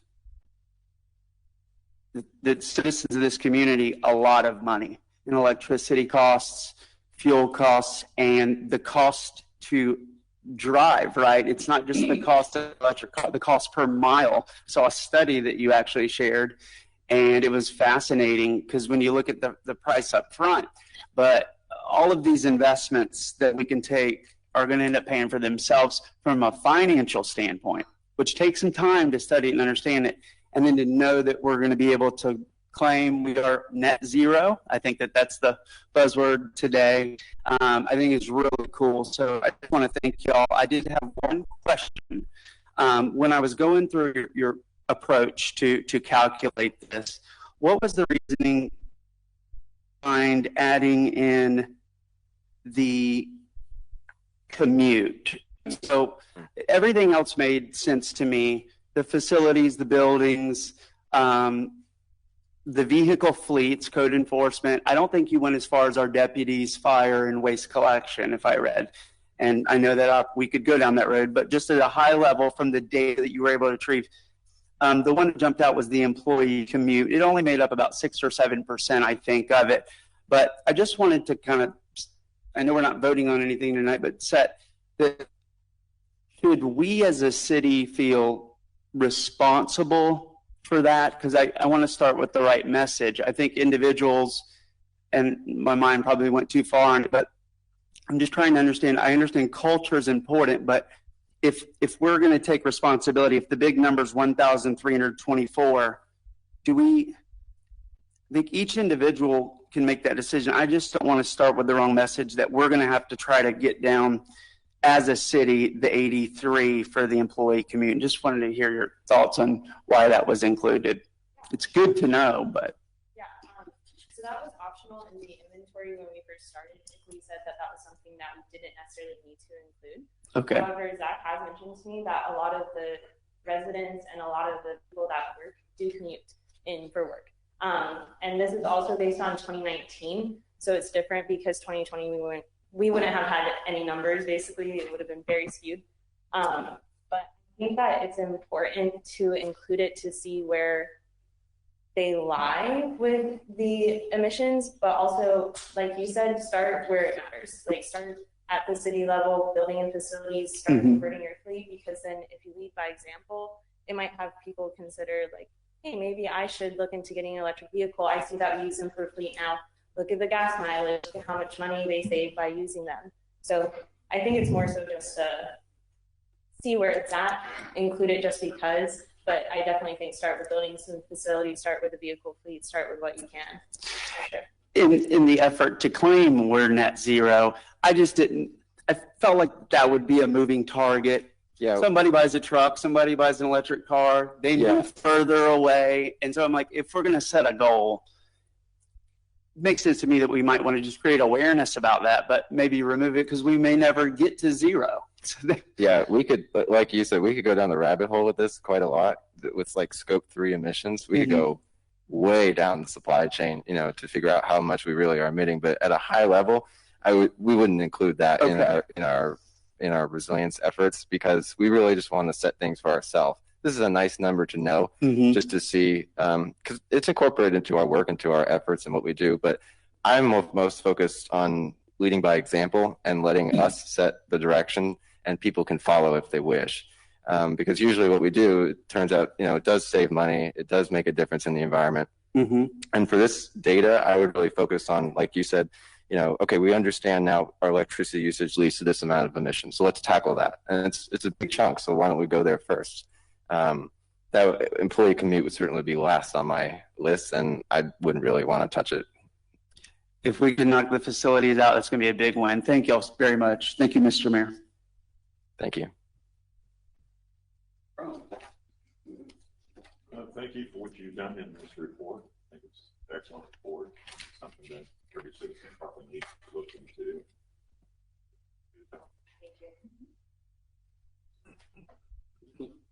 Congratulations, Tracy. This is a very comprehensive study. I think you've done a great job for us and for your classes.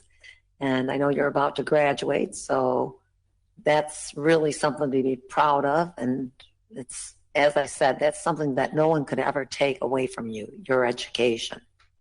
And so the other thing I want to say is that Cape Canaveral is getting renowned for being a model for sustainability and resiliency. And I'm very proud of that fact. I think it was a good investment to hire Zach Eichholz. And we're very happy with him and happy with those things that he has done. And nationally, we have been recognized, and also in the region.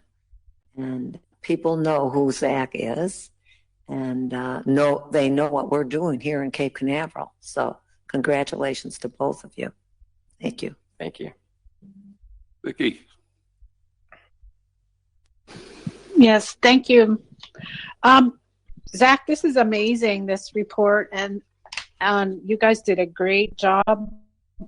And it's readable that people that have no idea about this can understand it. Is it going to be on our website for citizens to read? Yes, we'll have it up on the website by next week, and it will also be in the weekly update. Oh, good. And then I had one question, reading through about the Adopt a Mangrove program. At the League of Cities, we had a presentation from the Marine Resource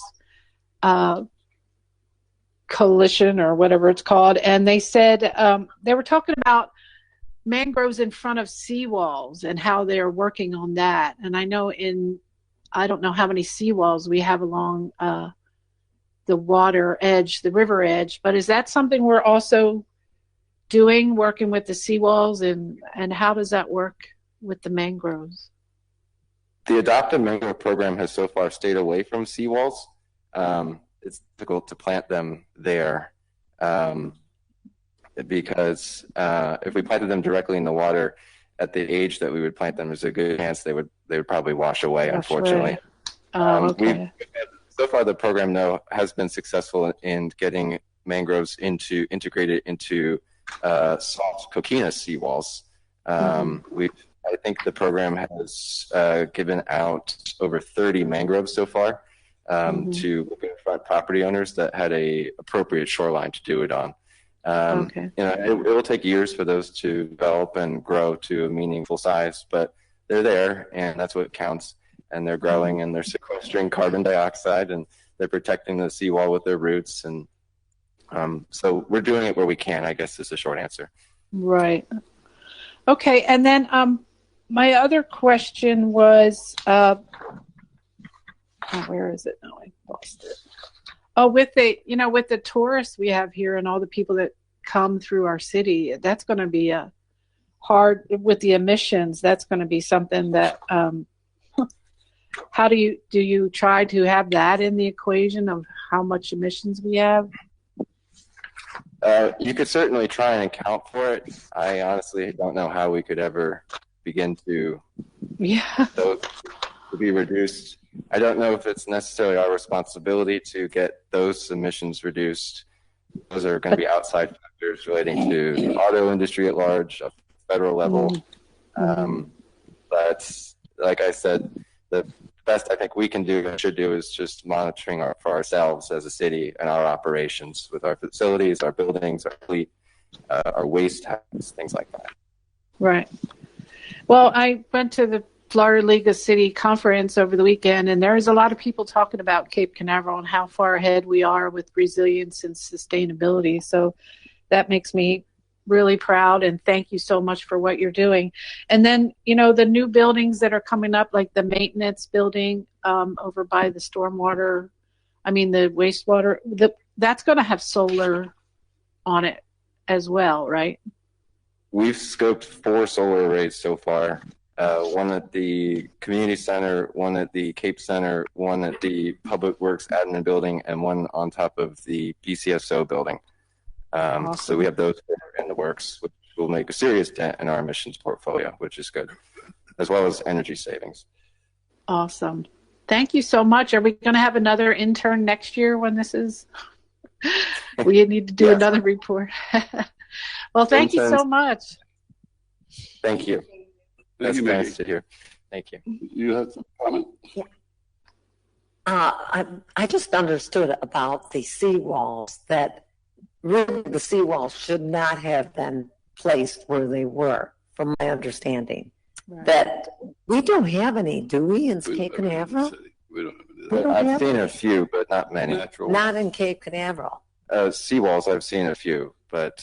Because I think they said that the mangroves really are much better than the seawalls. And they explained about south of us that they really have depended upon mangrove plantings. Yeah. And that they did not even bother with seawalls in many cities down south here. And I thought that was an interesting comment. When you drive, natural grade is the best. Natural, of course, always. When you drive through Indian River County, they're not having as many issues with the lagoon there as we are. It's because, for whatever reason, many decades ago, they decided to keep most of their natural mangrove forest and shoreline. And it's beautiful to see. It really is acres and acres of virgin forest. And it's done a lot for water quality. It's done a lot for storm surge mitigation because they really do break up the wave energy. And that's going to take a long time to get it back to where it is here. But yeah, you're correct. I want to just comment, y'all did a fantastic job on this, and I know there's a lot of people going to electric cars because I've been hooking up a lot of electric chargers for My company has been doing quite a few the last month. And I guess it's probably going to be the wave of the future, and it's here. So I would like to commend you very much on both of you on this report. Thank you.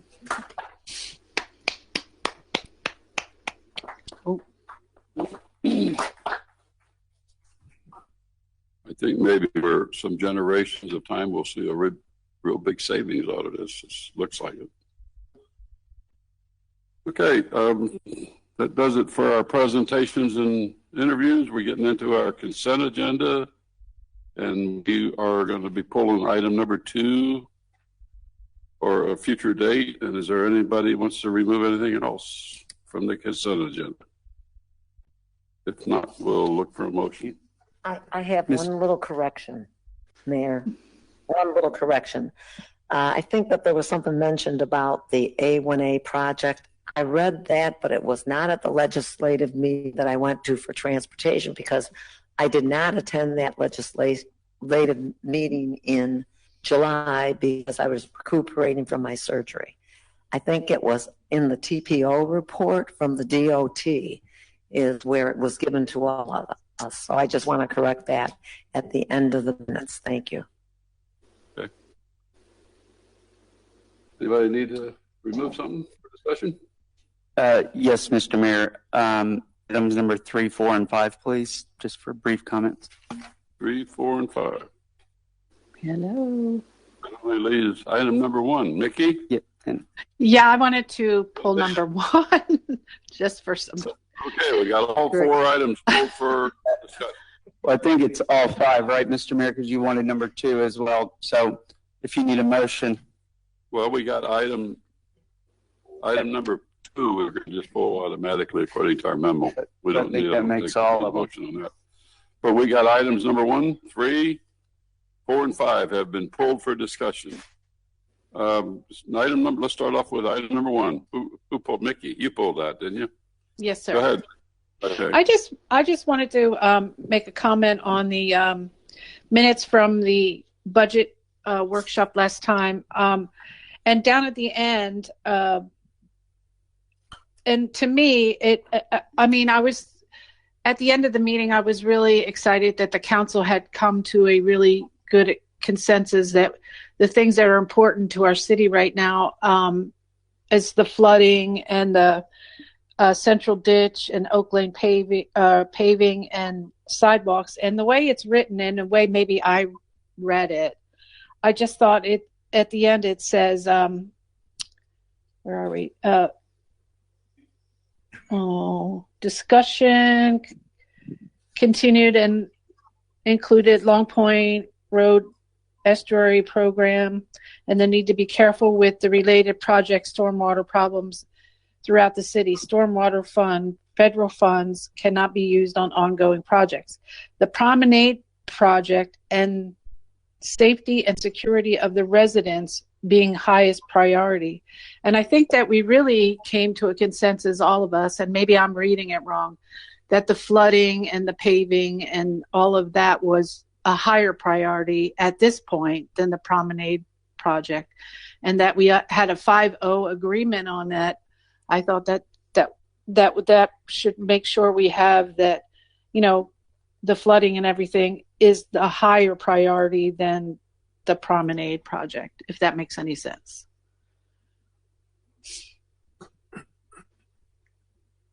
I would think so. I mean, that's. We did have a long discussion about, the flooding on Fillmore, the flooding on Lincoln, and how, we got to do something with the central ditch. And it just looks to me like the promenade project became a higher priority than the other things we discussed. That's just what I got out of it. And I listened to the minutes a few times so I could, make sure I was hearing it right. And I just thought we could discuss what the other council thought about it, and maybe I'm just reading it wrong. Thank you. Okay. And Mayor, if I could just point out, there wasn't any official consensus recorded on these items. These are a listing of the things that were discussed. And in no particular order. But I can see how Councilmember Kellum is reading it, that it could be read that way. But I just wanted to clarify there was no consensus on any of these. These are just discussion topics. But all the items we discuss are important to everybody. There's nothing to me that's not important, but there are certain things that do need attention quicker than other things. But how we?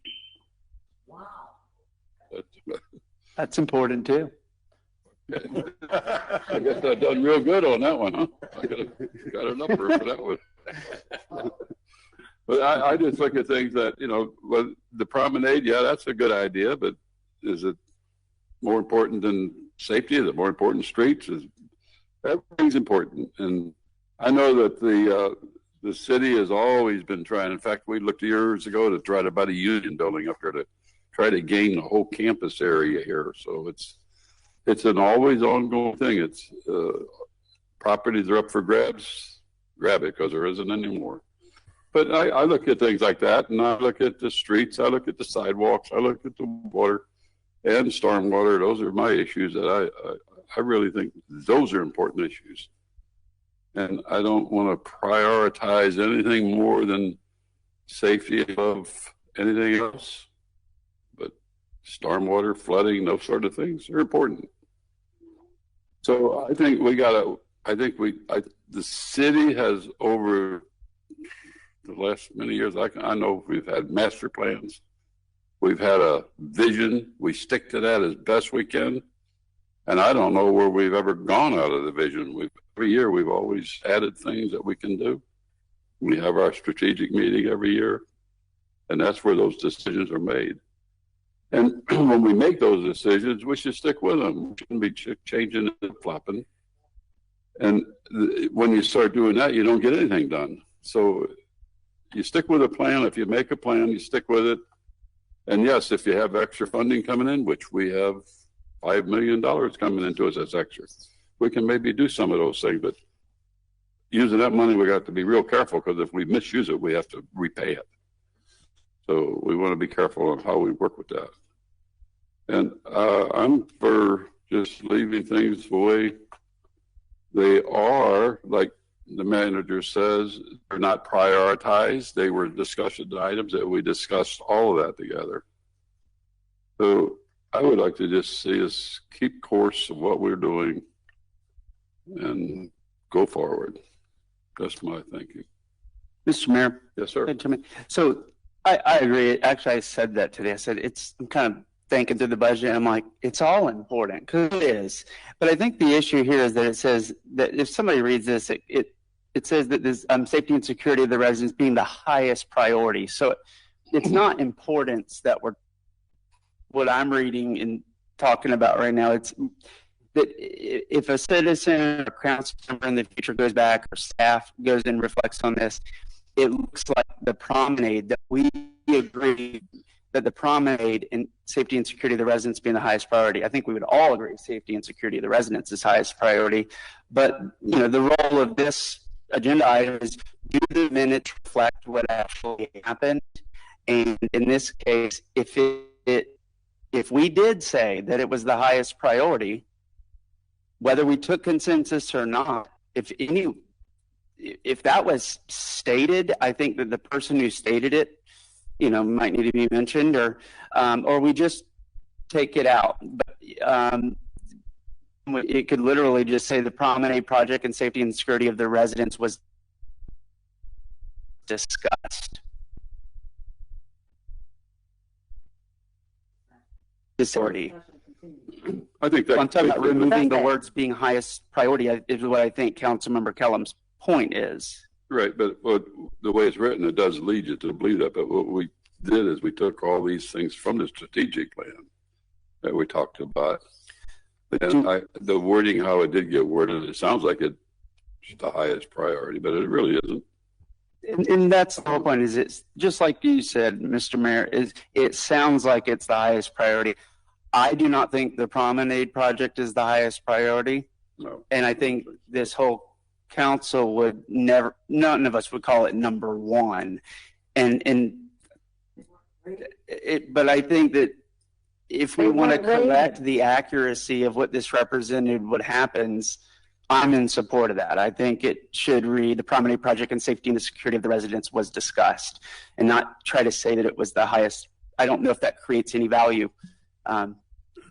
If that's what you're looking for, I think that would make sense, unless. That's my point. It's not like we don't want the promenade project, but as we discussed things at the last meeting, we all agreed, Councilmember Brown, Council Pro Tem Mayor Angela and Wes, we all agreed that, you know, the promenade project is a nice to have, but there is need to have things that are more important right now. And I just don't think, I mean, do we need a period there and another sentence? I just don't. It looks like the promenade project and safety and security. What about the flooding? What about, you know, and I know, you know, Mia can't put every single word in there that we say, but the way this is written, it's just, it isn't what we said. And, you know, it's, if we put a period at the end of the promenade project, and then, you know, I listened to the minutes like 3 or 4 times, and it was like, I was really excited that we all agreed on that all these other things are really important, and the promenade project is a nice to have project. And I just wanted to reflect that we came to a consensus and we didn't vote on it, but we did all agree that these other major things are more important. And again, at the strategic planning, when we talked about this, we didn't have the flooding issues in front of us at that time and the Oak Lane thing in front of us at that time. So it just gives me the wrong vibe when I'm reading it and when other people are reading it. That's what I think. So, Mayor, I think I can help here. I understand both sides of the argument. Take the word highest out of it, and you got it. It's actually simpler than that. All we need to do is take out the 3 words, being highest priority. Just strike those 3 words. That's what I was saying. Yeah, that's separated by commas. No, they're all priorities. Yeah, They're discussion items. Strike the word highest, and they're all priorities. Okay. That's the way I look at it. I mean, everything we do is a priority to the city. It's separated by commas. The only way we're going to make a difference is when you start prioritizing them.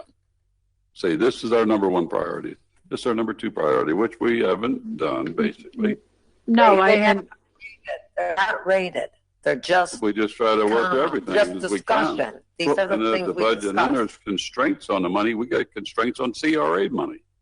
There's constraints on that money, so we just can't dump money where we want to, but we work on everything we can as we can. That's the way. But my thinking is, if we want to strike the sentence, strike it, or just strike the word highest out, and you cured the problem.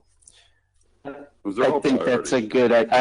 That's removing being the highest priority. That is ranking highest. There's only one highest. That's number 1, and I think that's the whole point. And so the promenade project and safety and security, I said, of the residents, and Todd says put a period there, and we're done. And so if that's satisfiable, I move that we strike through being highest priority and add a period after residents.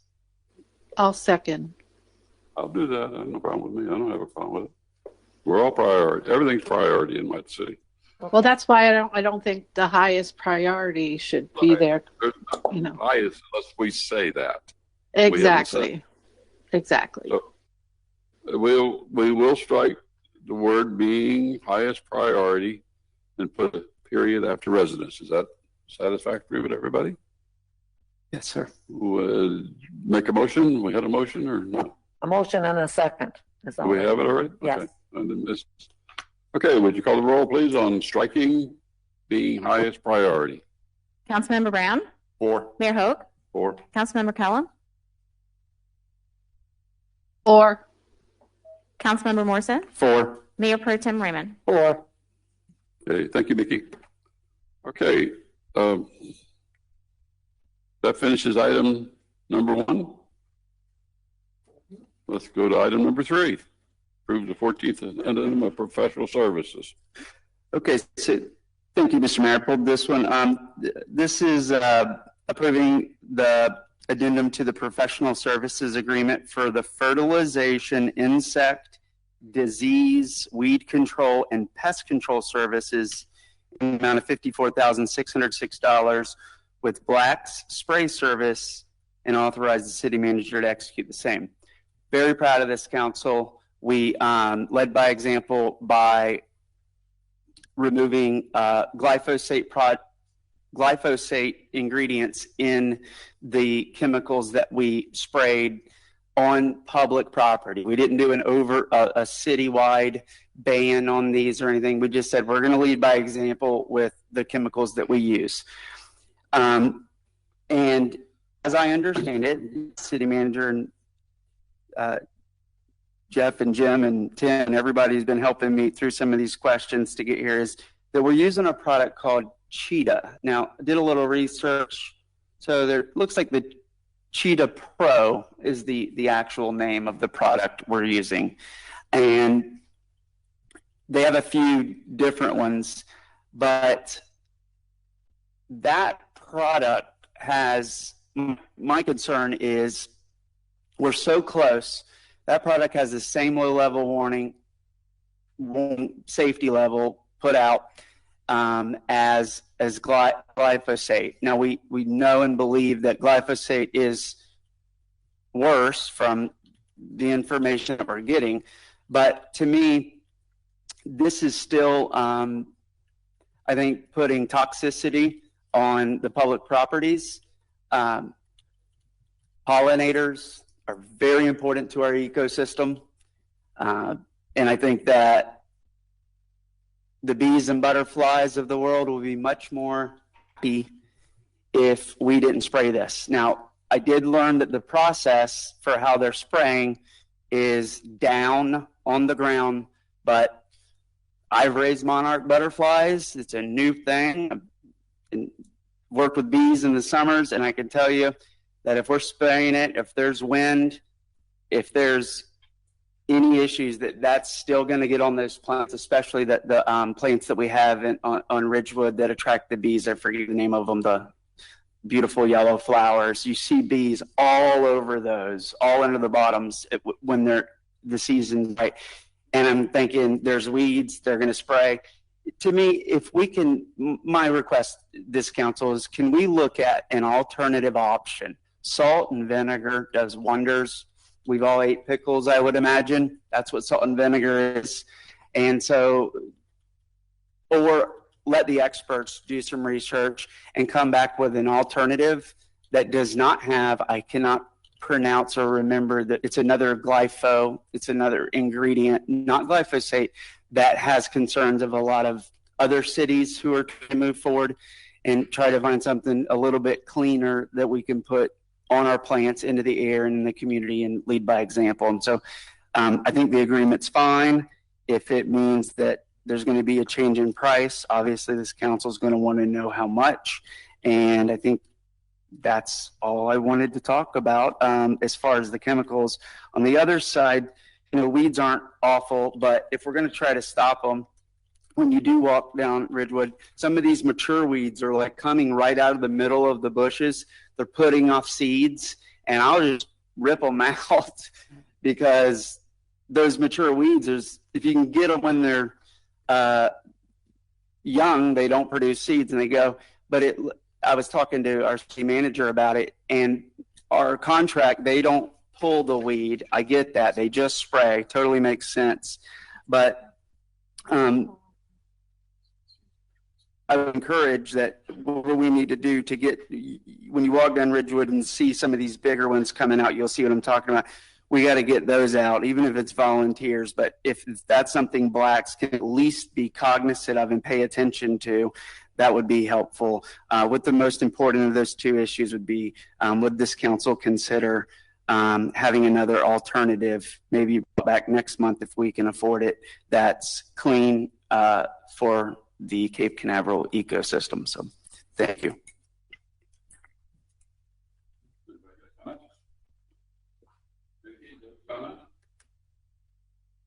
Yes, I agree. I would like to see that happen. Maybe they could do a report, bring it back to us next month on what they could find. Maybe Zach would know more about this and how we could use something that's not so harmful to the bees, and because they're very important in butterflies and pollination and everything.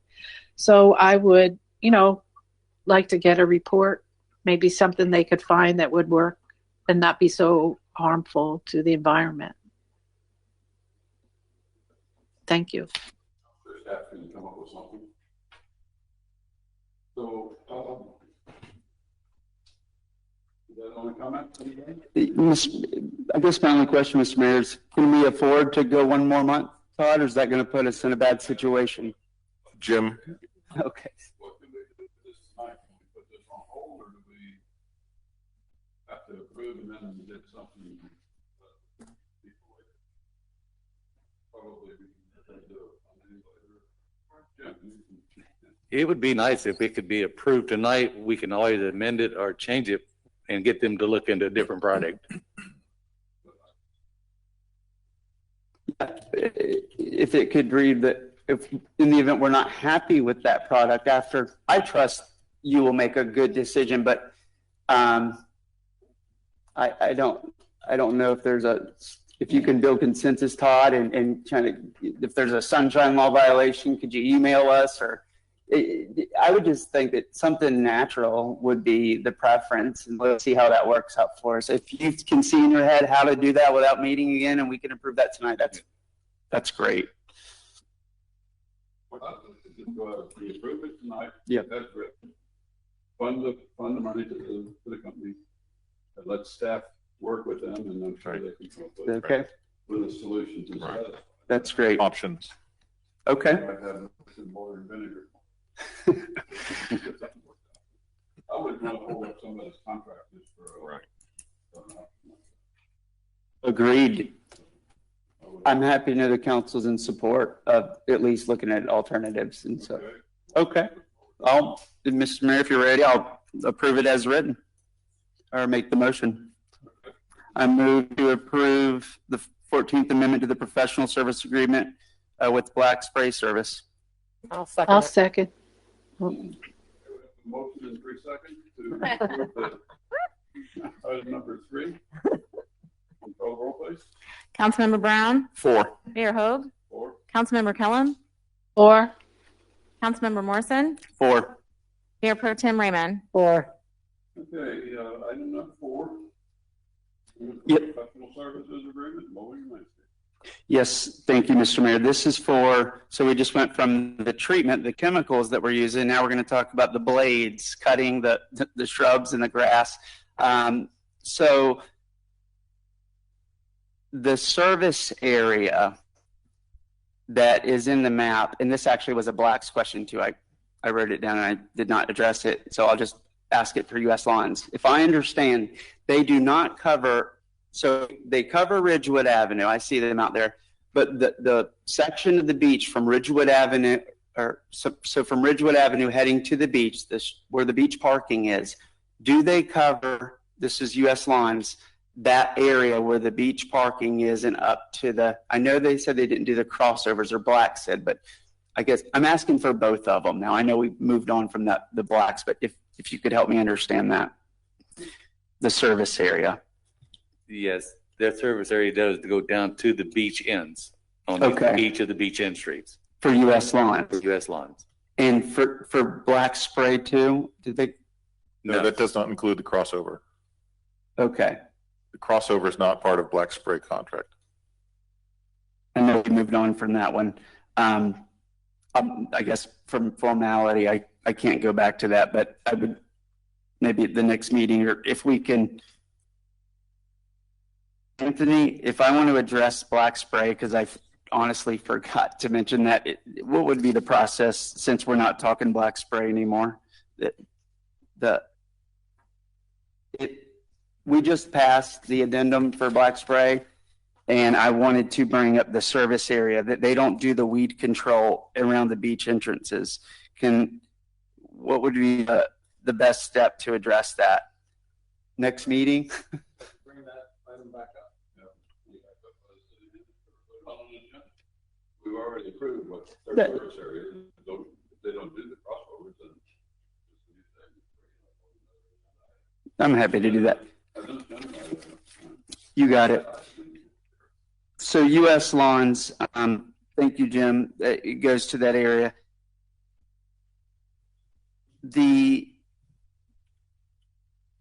Can we have them remove the Brazilian pepper trees as a species in certain areas? Have we looked at adding that into the contract? That was my big question. Like here, I know my beach crossover because I'm there, but like they're everywhere. We know you're not going to reasonably get them all, but if it's not them, I just thought that would be appropriate for them to do. I know Keep of Our Beautiful has a pepper buster program, but in the effort of lawn maintenance and weed or management of our properties, wherever there's Brazilian pepper trees, I know they're in the mangroves at the beach crossovers. That's what I was asking, that service area. You see them coming out and they're taken over if we don't manage them. Is that something that we talked about with U.S. Lawns, and wanted to see if we could explore that? I understand why that's a related thing. I know at my house, the guy who does the mowing also does the pepper tree removal, but that's not the case with U.S. Lawns. They don't provide that service. Won't do that? Okay. This is Gustavo. On the Canaveral City Park and the ballpark, it says infill mowing 80 times per year. I just don't remember seeing them out there a couple times a week. So that's when you get the light on, you showing unit cost 54 times per year, 80. Can you explain? Yeah, well, again, just because it's there doesn't mean we get charged for it. It's there every time we get charged. The budget's there for it. In the summertime, they mow once a week, and I don't know that we've had them there twice a week. I think originally that was the intended level of service, but if they don't mow, just like sometimes it rains, sometimes so they'll have to make it up. And there are weeks where they might come on a Monday, and then a Friday they missed a week prior. But it's just budgetary estimate figures, and if it rains, if we have a hurricane, whatever happens, and they don't mow, they don't get paid for it. It's just a budget. Okay. Yeah. That's all I have, Mr. Mayor. I'm Were you finished. through with your item? Yes, on that? thank you. Item number 4 was it? Yes. Mr. Brown, do you have any I'm done. comments on that? Thank you. Angela, do you have any comment on 4? No comment.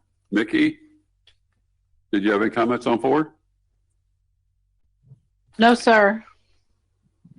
Okay, we're through discussing. I don't have any comments other than I want to make sure they blow that grass out of the street. Mm-hmm. I'm going to keep pushing that.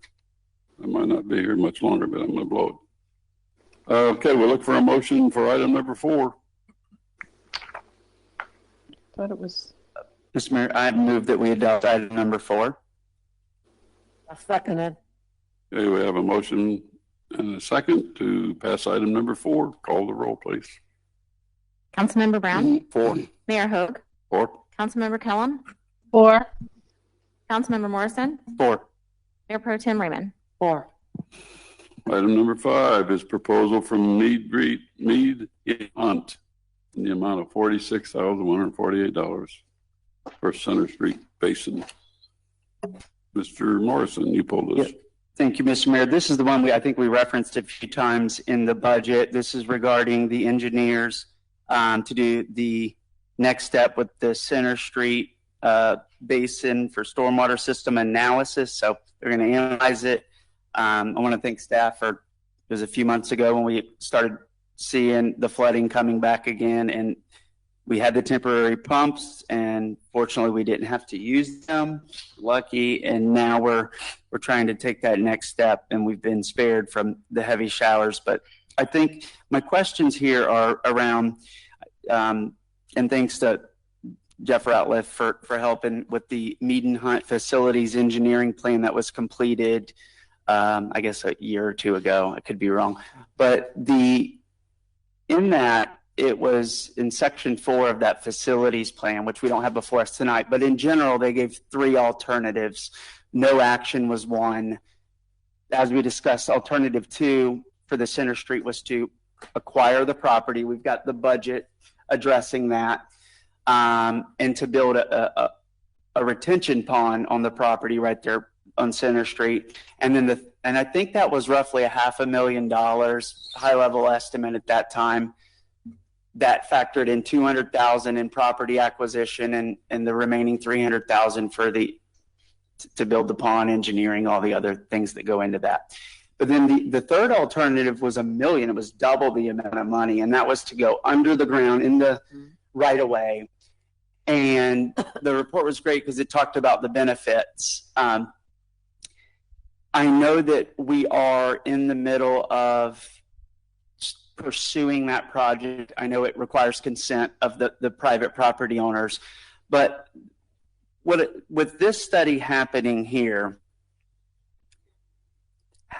how is, if we were to do that project, would we still need to go through with this study? And if the answer is, if we built the retention pond tomorrow, that would fix it, then I would be interested to know what the answer to that is.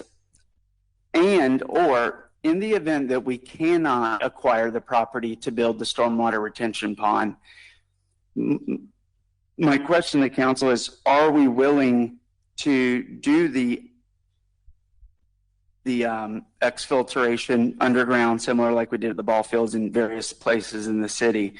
And if so, out of the options, I was trying to get a feel for, out of the 2, which one would be better for us, and how this study is going to differ from the one that we had already done. I definitely want to do this, but just don't want to do something if that retention pond is going to fix it, or the underground exfiltration system. In short, if we could have already taken action in the right of way, we would have just spent $1 million to do it. We could take action ASAP with the SRF. We don't need private property owner consent, and we could fix the flooding issues. So that's the fastest approach, as I understand it.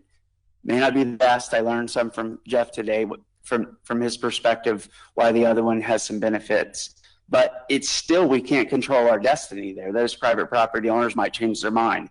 And so in the event that we're waiting and waiting, will this fix the problem, or are we always going to come back to this? Private property, we need to get site control. And if that's the case, I felt like now is the time to say, would this council be prepared to do the $1 million project with staff's recommendation and blessing? And if so, that's very encouraging, because I think that's the next best step. So that was it. I think that was the only project on the facilities plan that hadn't been done, and I wanted to know kind of how this fit in and what the priority would be. And without a study, aren't we kind of getting ahead of ourselves? Councilmember Morrison is referring to the 2019 study that was done, and of course it's a couple years old.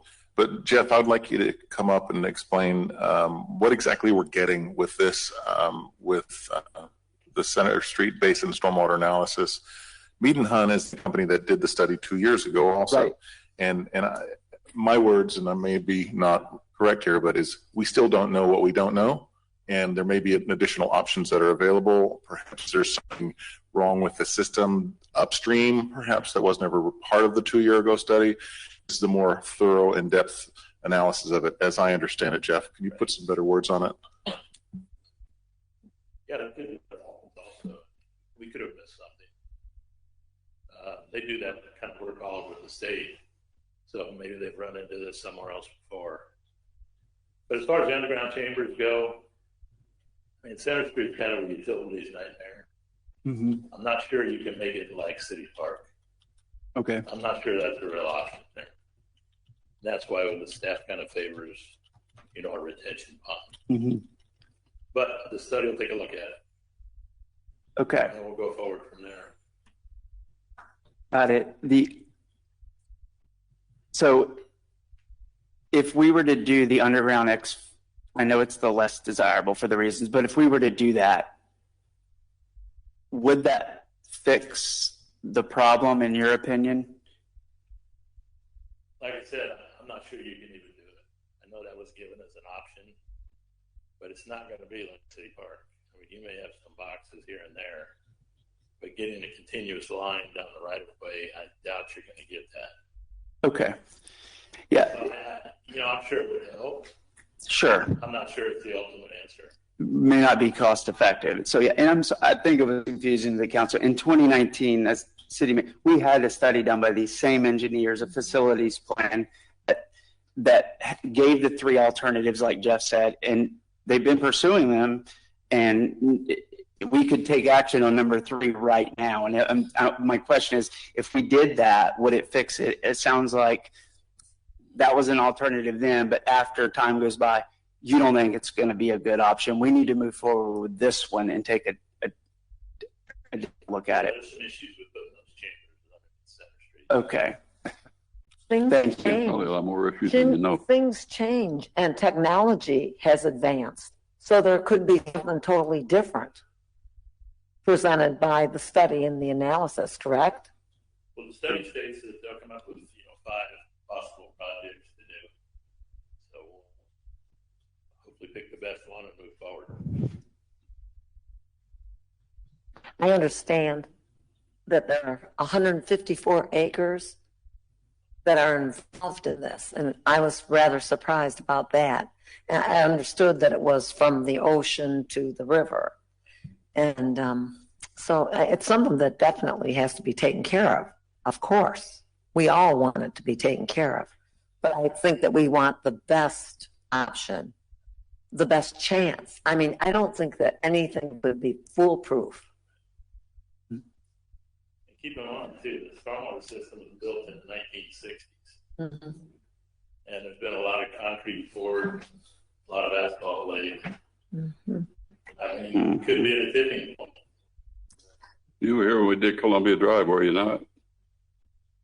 Found stormwater inlets all solidly poured full of concrete and sewer. You weren't when we redid Columbia Drive. We had underground systems that were full of concrete, just abandoned. And there's still an old lift station. Wow. Down by the Atlantic Gardens, there's an old abandoned lift station back there that's still in. Pipes are in there. You don't know the nightmares that are underground until you get digging. Because the history was not kept good in this city back in the 50s, early 60s. It was atrocious. Hmm. The existing system will only take so much stormwater. Mm-hmm. That answers, I think we need to move forward for this. So thank you, Jeff. I appreciate your help in going back and forth. That's why it's on your agenda. Mr. Mayor, if you want a motion, I'm happy to make it. Okay. I move that we adopt the Mead and Hunt stormwater system analysis for $46,148. I second it. I inadvertently, Mickey, I left you out of this conversation. I'm sorry. Do you need to say something before we do this? No, sir, I'm good. Thank you. Okay, I'm sorry. We have a motion and 2 seconds this time to pass item number 5, Mead and Hunt study for the Central Basin. Call the roll. Councilmember Brown? 4. Mayor Hogue? 4. Councilmember Kellum? 4. Councilmember Morrison? 4. Mayor Pro Tem Raymond? 4. Hey, we'll move into our public hearings. Mayor, I'm sorry. before we leave the consent agenda, there's 2 housekeeping items we need to take care of. The first item that was pulled was about the minutes. There were actually 3 sets of minutes there. We only talked about one and amended one of those 3 sets of minutes. The other 2 minutes, one of them is the regular city council meeting minutes for July 20th, 21, still needs to be approved. and the July 27th, 2021 special meeting still needs to be approved. So a motion to approve both of those would be in order at this time. Okay. Sorry about that. I just thought we covered it all, but need a motion to approve both sets of the minutes from the last council meeting. I'll make a motion. I'll second it. We have a motion and a second by Mickey and a second by Mrs. Raymond. Call the roll. Councilmember Brown? Sorry. Mayor Hogue? 4. Councilmember Kellum? 4. Councilmember Morrison? 4. Mayor Pro Tem Lehman? 4. Thank you. In the second item, you have in front of you a resolution number 2021-11. It was pulled as item number 2, and that's because Mrs. Trulock was not able to be here tonight. This revised one is prepared for the council's pleasure if you wish to approve it as revised to reflect that Mrs. Trulock was not here, but the other 3 members that are affected by this could still be appointed tonight. So if the council wants to reference the revised resolution 2111, and a motion for approval would be appropriate as revised. Mr. Mayor, I move that we adopt the revised resolution number 20. The screen moved. I was 2021. Is that what it is? Okay. 2021-11. Thank you. I'll second. Okay. We have a motion to adopt resolution 2021-11 as written and a second. As revised. Revised, I'm sorry. Would you call the roll, please? Councilmember Brown? 4. Mayor Hogue? 4. Councilmember Kellum? 4. Councilmember Morrison? 4. Mayor Pro Tem Raymond? 4. Thank you, Mayor. All right, sir. Okay, public hearings. This is first one is ordinance 29/2021, amending chapter 46. Second reading, Mr. Garganese. Okay, ordinance number 29-2021, an ordinance of the City Council of the City of Cape Canaveral, Florida, amending chapter 46, Library of the City Code related to the Library Board, providing for the repeal of prior inconsistent ordinances and resolutions, incorporation into the code, severability, and an effective date. As you indicated, Mayor, this is second and final reading of this ordinance, also a public hearing item. There have been no changes since first reading.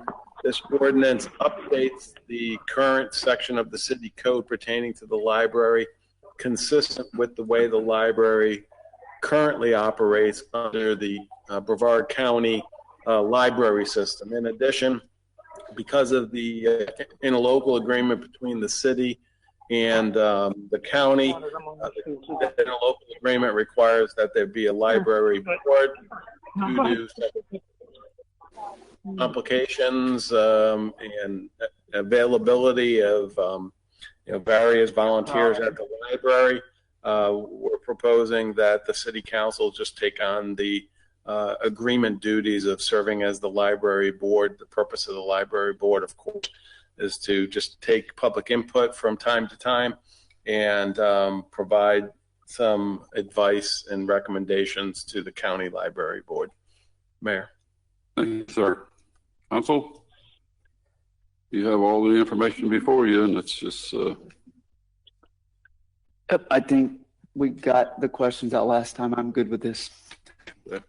I'm good. Nobody got any new questions? Mickey, do you have anything on this? No, Mr. Mayor, no. Okay, then we can go for a motion as approved. I'll make a motion. Sorry, we need to go to public hearing. Oh, okay.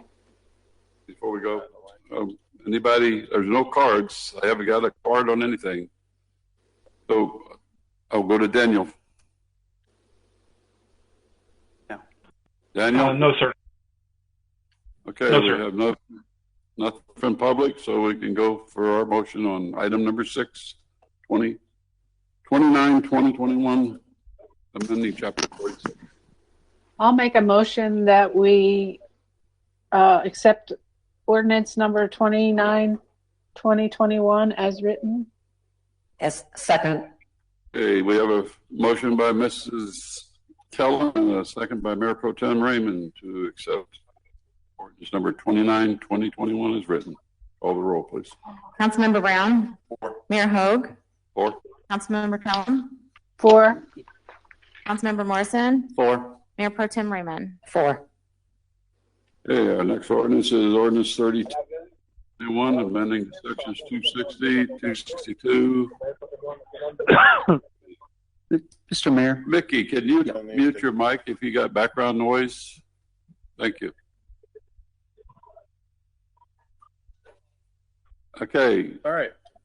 Did we Ordinance 32-2021, an ordinance of the City Council of the City of Cape Canaveral, Florida, amending Section 2-260 and 2-262 of the City Code related to the application procedure for code enforcement lien satisfaction and releases, including authorizing the special magistrate to make recommendations to the City Council regarding such applications, providing for the repeal of prior inconsistent ordinances and resolutions, incorporation into the co-severability, and an effective date. This too is second final reading, also a public hearing item. Based on the direction from council at first reading, you may recall the de minimis exception to authorize the city manager to deal with certain applications that has been removed from this ordinance. So all that remains is that the special magistrate would be required to issue a recommendation regarding code enforcement lien reduction or satisfaction requests where the person subject to the lien is paying anything less than the full face value of the lien. Mayor. Thank you, sir. Council, we've had this before, and it did get the de minimis part removed, which was part of the reason I got turned back. Is there anybody got any comments? Just want to thank staff for making the changes. I think this doesn't happen a lot, lien reductions, but when it does, it makes a lot of sense to have a licensed attorney trained in this, as we've talked about. And so I think this is a good move. I fully support it. Like to make a motion to that? I think we got to go public hearing, but yeah. Oops, sorry. Don't have any cards. Daniel? No, sir. All right, we can come back for a motion. I move to adopt ordinance number 32, 2021. Second. Okay, a motion to adopt by Mr. Morrison, a second by Mr. Brown to adopt 32, 2021 is written with the change. Call the roll. Councilmember Brown? 4. Mayor Hogue? 4. Councilmember Kellum? 4. Councilmember Morrison? 4. Mayor Pro Tem Raymond? 4. Okay, our next item is item number 8, and it's ordinance number 27, 2021, amending section 58.1, city code related to public nuisance notices. First reading, Mr. Garganese. Ordinance 27-2021, an ordinance of the City Council of the City of Cape Canaveral, Florida, amending section 58-1 of the city code related to local public notices for future land use map amendments, providing for the repeal of prior inconsistent ordinances and resolution, incorporation into co-severability, and an effective date. This is first reading of this ordinance. This ordinance was considered by the Planning and Zoning Board. The Planning and Zoning Board unanimous.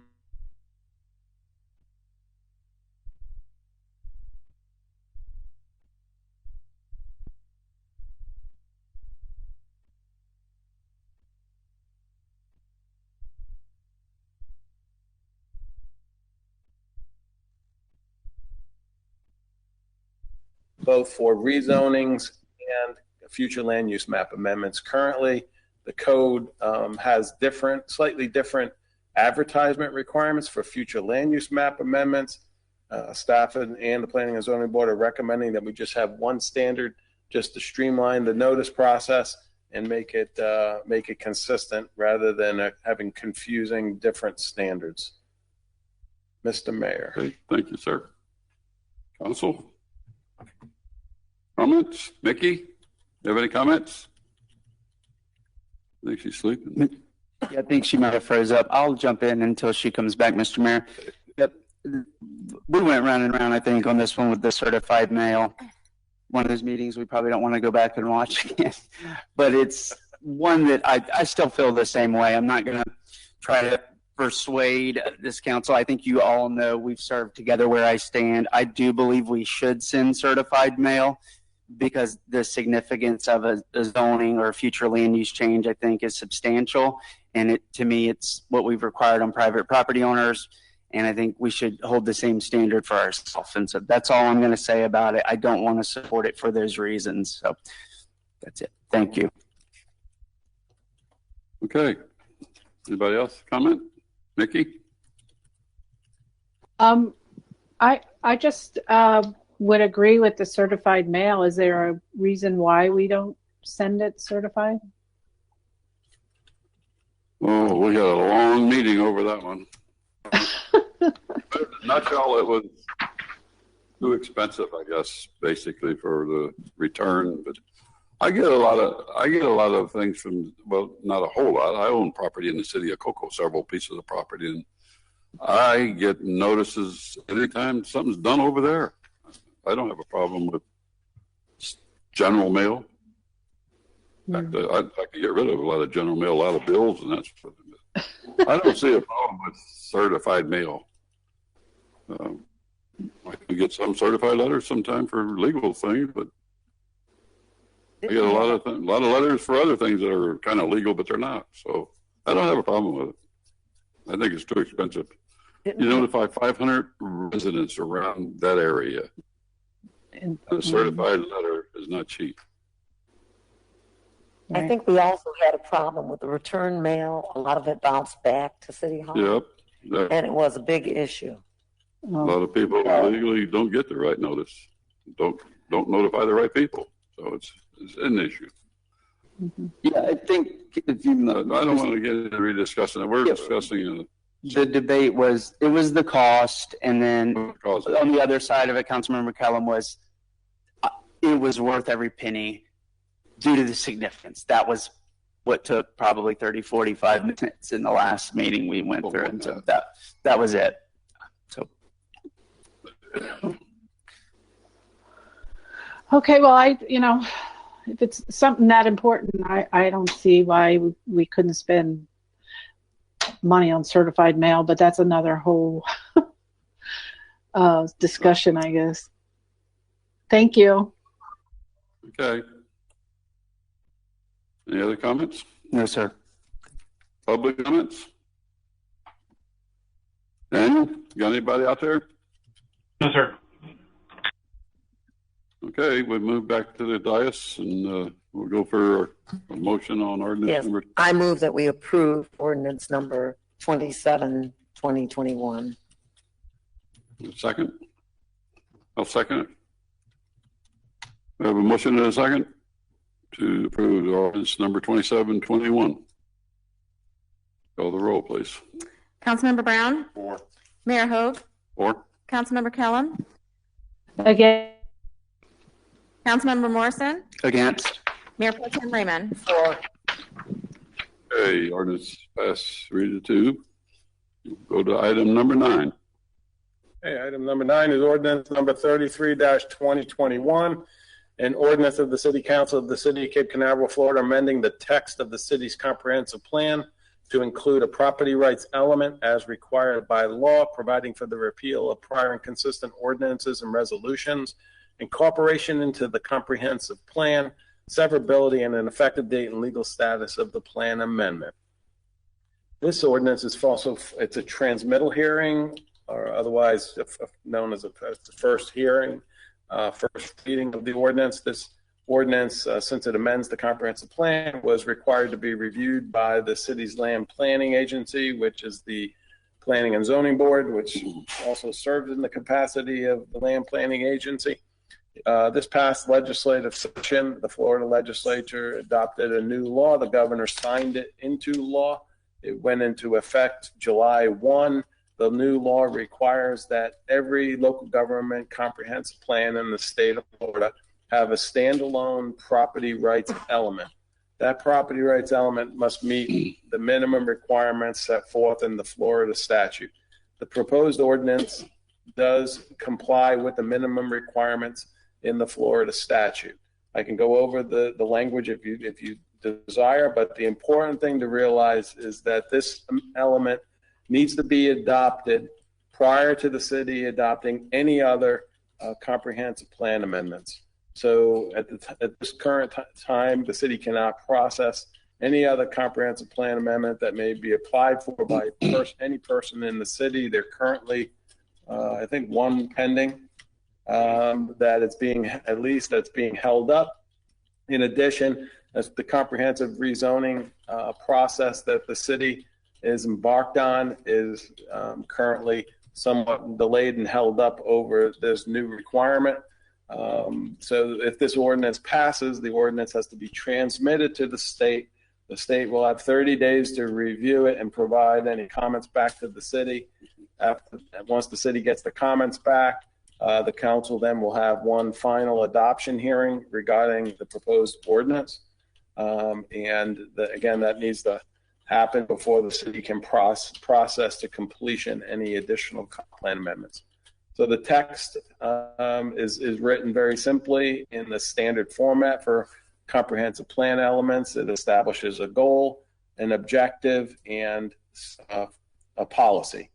The policy, actually, the goal from the Florida legislature is that the cities and counties need to respect judicially acknowledged and constitutionally protected private property rights, and the city will, as an objective, will consider when appropriate and applicable judicially acknowledged and constitutionally protected private property rights when making decisions. That should be no surprise to anybody. That is something that you do on a routine basis when you consider land use matters anyway. But the legislature wants you to expressly acknowledge that in the comp plan. The policy is the actual real minimum requirements, so to speak. There are 4 prongs that the legislature wants incorporated into the comprehensive plan, where city and counties will recognize the right of a property owner to physically possess and control his or her interests in their property, including easements, leases, or mineral rights. Also, they recognize the right of property owners to use, maintain, develop, and improve his or her property for personal use or for the use of any other person subject to state law and local ordinances. And also recognize the right of property owners to privacy and to exclude others from property to protect the owner's possessions and property. And lastly, the city would recognize the right of a property owner to dispose of his or her property through sale or gift. Those are the policies that the legislature wants incorporated into comprehensive plans, Mayor. Thank you. Another great move. Huh? Okay. Not much of a choice. Not much of a choice for us. Before us, and it's something that I think that we need to go ahead and move fast as we can, because it seems to be holding up some progress that we don't like. So I would look for a motion. We got a public again. Sorry, I don't have any cards up here. Nobody wants to speak on the item? I have one comment to maybe help with speeding it up. Would it be appropriate or possible if we help? We're going to be meeting again on September 7th for the special council meeting that we just talked about. Could we work in a second reading for this at that meeting? Unfortunately, no, because we have to transmit this up to the state. Okay. And then we have to wait on them to provide comment. So I don't expect this to come back to the council for at least 45 days. Oh, so wonderful. Calendar it out from there. And wow. We have an advertising requirement to meet too. That'd be challenging for. If it works out for one of these meetings, I think we'll go. So that was all I had, Mr. Mayor. Thank you. Run it next meeting. It'll get through the fetch, but otherwise, it's too much problem. Okay, we're going to go to Daniel. No, sir, nobody. All right, Mickey, do you have anything else you want to add? Are you good? I'm good, thank you. Okay, thank you. Okay, we'll look for a motion to pass ordinance number 33, 2021. All right, I move that we adopt ordinance number 33, 2021. I'll second. We have a second by Mr. Morrison and a motion by Mayor Pro Tem Raymond to pass ordinance 33, 2021. Call the roll, please. Councilmember Brown? 4. Mayor Hogue? 4. Councilmember Kellum? 4. Councilmember Morrison, 4. Mayor Pro Tem Raymond. 4. Okay, our next item is item number 10, ordinance number 35, 2021, fire prevention and protection code related for private gates and so forth. This is first reading. Ordinance number 35-2021, an ordinance of the City Council of the City of Cape Canaveral, Florida, amending Section 38-33 of the city's Fire Prevention and Protection Code related to private entry gates, providing for the repeal of prior inconsistent ordinances and resolutions, incorporation into the code, severability, and an effective date. This is first reading of this ordinance. This ordinance is being recommended by the city's fire chief. As I understand it, it applies to private entry gates, and if this ordinance passes, then those private entry gates that are equipped with a siren activated opener will be able to remain in service until they're replaced. All new private entry gates and replacement of the siren activated openers going forward would have to be then equipped with an 800 megahertz radio frequency opening device. So I think Deputy Fire Chief is here to answer any specific questions, but that's what the proposal does. I just had one question, Chris. Is this a silent frequency mode that's put out on the 800 megahertz? Radio system, so it's silent. It's not a siren type activated. Correct. So it's going to reduce noise. Right. Early Good. morning calls, late evening. It works with police. It works with our mutual aid company. So everyone has access right now with the different radio frequencies coming on different vehicles. Those gates aren't as reliable as they used to be.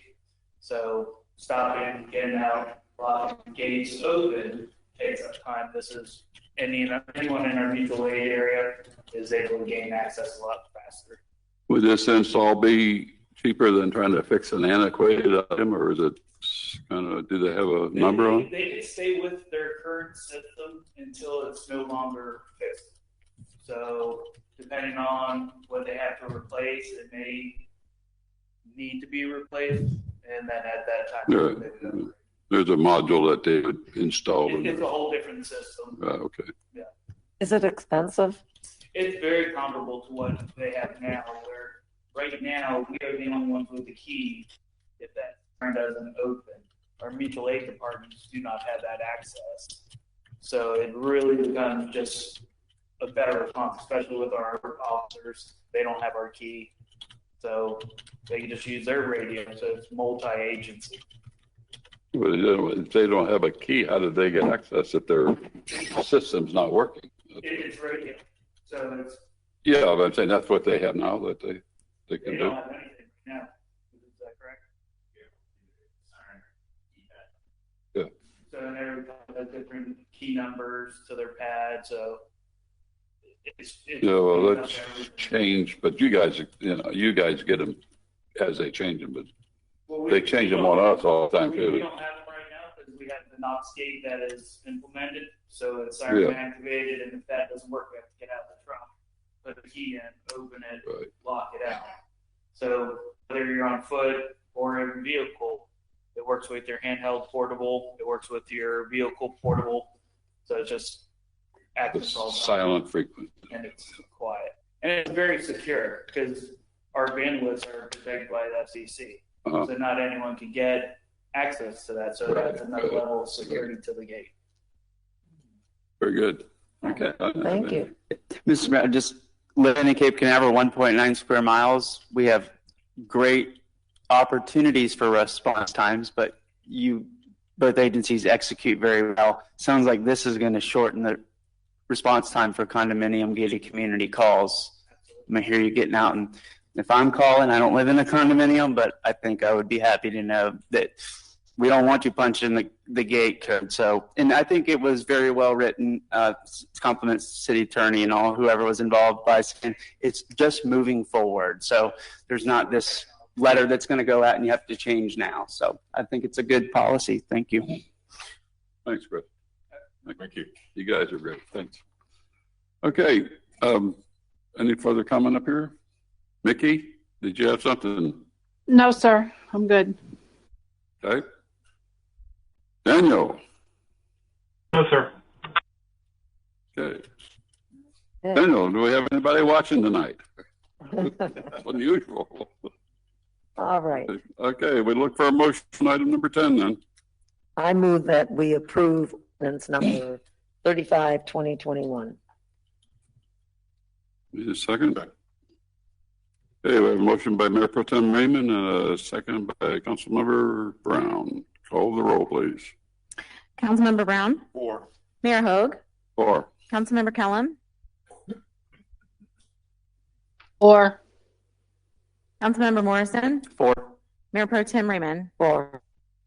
Okay, we're on our action items. Number 11, discuss and choose a final design concept for Veterans Memorial Park redevelopment. Council. Mickey, we'll start with you. This is one of your little items that you gave birth to, I guess you'd say. Well, thank you, Mr. Mayor. I'm really excited about this project, and Gustavo and his staff have done an amazing job with the concepts and the layouts, and it kind of made it look really real, so you can really see what it's going to look like. We went to the American Legion and the VFW because this is going to be their park, and we got a lot of input, different ideas. I like Plan A better than Plan B because it seems a little quieter, less not as busy as Plan B, and that's what I was looking for in Veterans Park, is a place to reflect and teach children about veterans and how we're safe from what they've done and what they've sacrificed. I'm excited about the sculpture program, and hopefully that will be part of this. And I was talking to Todd about there's a veterans art program for veterans with PTSD. So maybe we can, add that into this place where they can display, or even have a veteran art show once a year. But personally, to me, I like Plan A better than Plan B. And Gustavo and the guys over there have done a really great job. It's beautiful. Both of them are beautiful. I just personally like Plan A better. Thank you, Gustavo, for all your hard work, and I hope we can come to a decision tonight on one way or the other. I'd like to hear what the rest of the council has to say and go from there. Thank you. Angela, you can start. Go ahead. Thank you, Mickey. I was curious, Gustavo, what did the Culture and Leisure Board, did they pick one of the options over the other? Yeah, they opined like Councilmember Kellum said, they liked both options. I twisted their arm, and they chose option B. But they said both options were. I like both of them. Could you just briefly tell us the differences? I mean, we could see are there just some major differences that you can just highlight for us, please? The circulation pattern at the park is the biggest difference. So option A provides somewhat of an organic circulation pattern throughout the park. Where option B, it's a little bolder on the south side and on the northwest side of the park. The pedway, the internal pedway is expanded a little bit. The major amenities in the park, like honoring veterans and finding ways to honor veterans, those are pretty much the same, with whether sculptures, pavers, pole banners, and some of the solar lights we're going to do. That all remains the same. Some of the interpretation slated, we'll keep that the same, and I'll work with Molly and coming up. She's a historian, so she will love coming up with some really neat interpretation to achieve exactly what Member Kellum wants and describing some of our past,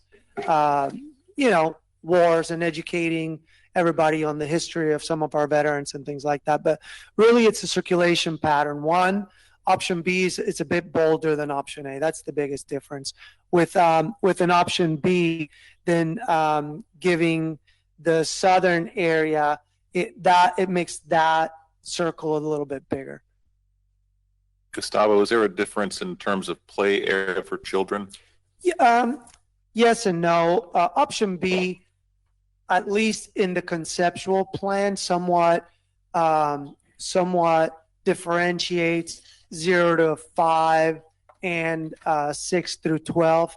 But most of us have been parents here, have been around kids. They go anywhere they want. So just because you give them a certain area, they're going to go wherever they want. So, but yeah, option B does split that a little bit more. So in essence, you could maybe say that it's bigger, but not necessarily. Yeah. I chose option B myself when I was Todd. I talked to Todd about this. I like B. I like the layout. The paths. Yeah, the path is a lot more aggressive than the other one, I think. And I like the trees, or the layout is just better. I like it better than that. But that's my opinion. I like B too. It's hard to go wrong here. Is there any relative cost difference in these things? Are we looking at a big cost between them? No, as you saw in the budget, we're budgeting what we have. I've spoken with the architect, and it's just more in the phasing. With phase all in that realm, both of them. Yeah, exactly. And then we would eventually, if we have to value engineer some things, like the city takes care of whatever landscaping, like anything we can do to bring it, whichever option, right on budget. So far, Todd and we've been very good at bringing leisure services projects right on budget. So hopefully that continues. Get better. That's right.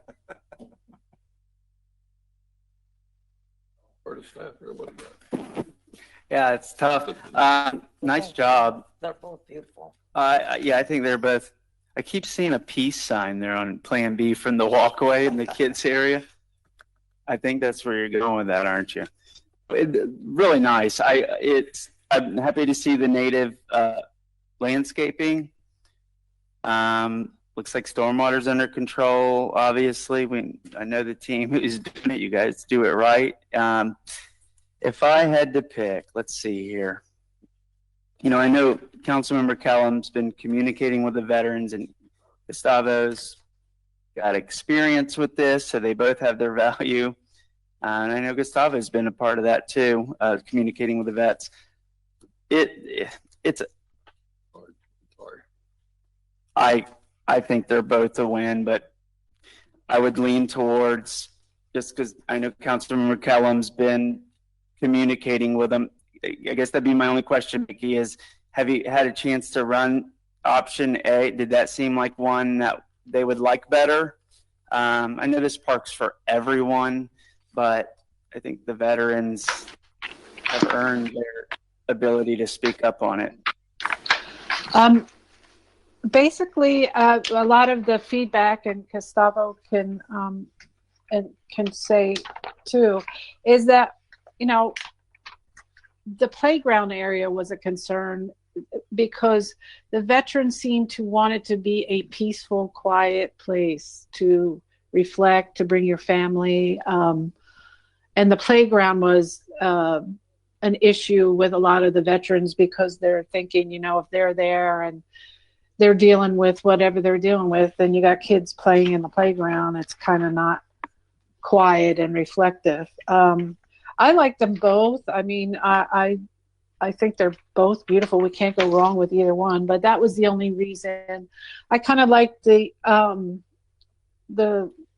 pathways in Plan A a little bit better. It just seems to be more quiet and peaceful. We can't go wrong on what we choose, and I think that maybe we could mix and match a little bit down the road, Gustavo, if, that's what we had talked about, different ideas. And we can't go wrong. I don't know. It's hard for me to choose. I like them both.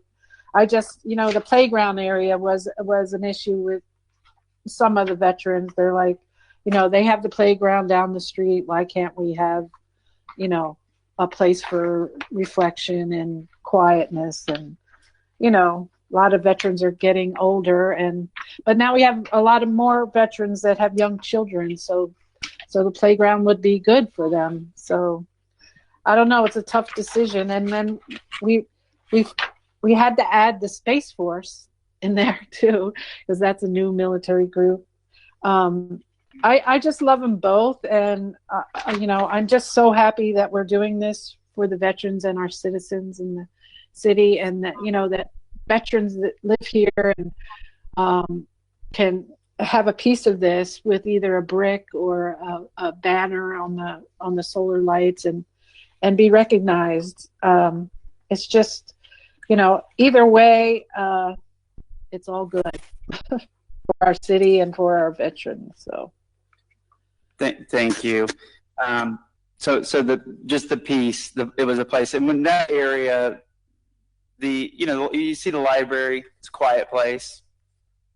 It is a quiet corner, but I also think that I really value your opinion, Gustavo. Could you compromise like Councilmember Kalem was saying, and maybe work in and give the veterans that serenity and just anyone who goes to visit it, because, we got the multi-generational facility where we'll be able to go wide open.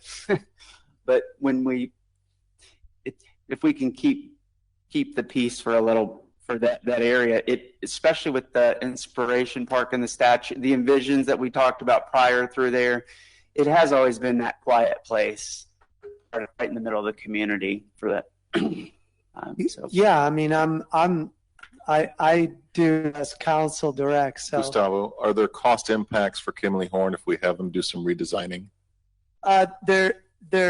Yeah, I mean, at this point, we've run this so much through so it's been out through the public, and I don't want to delay it either. Yeah, so this was hopefully the final step in I'm ready. Hey, let's go with a plan. Now, what I will say about the playground area, and as I discussed at some of our meetings, the elements that are going to be in there aren't swings, and it's very quiet yet active play. Okay. Yeah, and one of our major deficiencies, by the way, even though we will have the multi-generational facility on the whole east side of the city, is the lack of play areas for kids.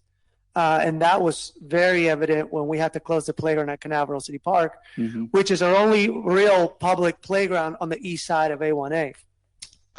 That created some hardships for a lot of parents. And so I didn't push for a playground. It just showed up on surveys, and we gave that to the designers. They saw the playfulness of our chess set, which unfortunately we have to lock. We unlock it when people want, but you could imagine why we ended up having to lock it.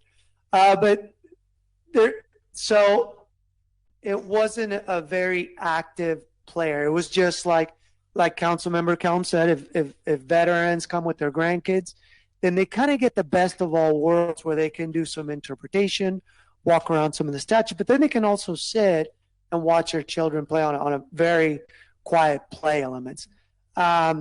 But it's, you guys let me know what you want, and we'll make it happen. They both have playground options, right? Yeah. Okay. Yeah. No, and I didn't insinuate the city manager to go to thank you for that, but no, I think ready to move. I'm going to trust, I think Councilmember Callum has been driving this, and she's talked with more veterans than I have too about it, and work with staff. I'll go with A, and I think that'll still allow the playground and capture that peaceful side. And I was just thinking that if there are little tweaks to make it closer to B, that's fine with me. But sounds like it costs money, so that's it. I'm going with A. Final answer. Okay, I'm going with option B. I do like option B, and I want to go with the advisory board because I know they voted for option B. And also, our mayor is a veteran, and so I will go with option B. I'd like to ask a question on the sidewalks. What are we going to have as far as the sidewalk? You mean the width or the material? The material. Well, there's several options, but again, the budgetary process will tell. So as of right now, it's concrete. It can be upgraded to porous, although it's a little bit more expensive than regular concrete to do what we just did at Canaveral City Park, or we could go all the way up to flexi pave. And That's about flexi. yeah, that could be. I can see a very, very opportune time for skateboarders in here. Okay. And I can see a lot of damage that would get done to the bollards, and the monuments that you have. Yeah. My question, why would FlexiPave is not a good material to skateboard on. That's my point. And it's porous. Yes, sir. Yeah, we're available. We could definitely incorporate it. I can take anywhere where the skateboarders hang out and there's damage to the walls, the buildings, the handrails, anything, you name it. So, and I don't think this would be a place for skateboarders. No. Of course, that's what you'd have if you have a nice sidewalk for them to skateboard on, and it won't be the serenity that you're looking for. So I would like to very much look at something that's not skateboard hungry. Okay. For paving for the sidewalk. A pebbled walkway it will be. No, anything other than, because I know that our church down there is a skateboard heaven, and it's a wreck. Yeah. They damage everything down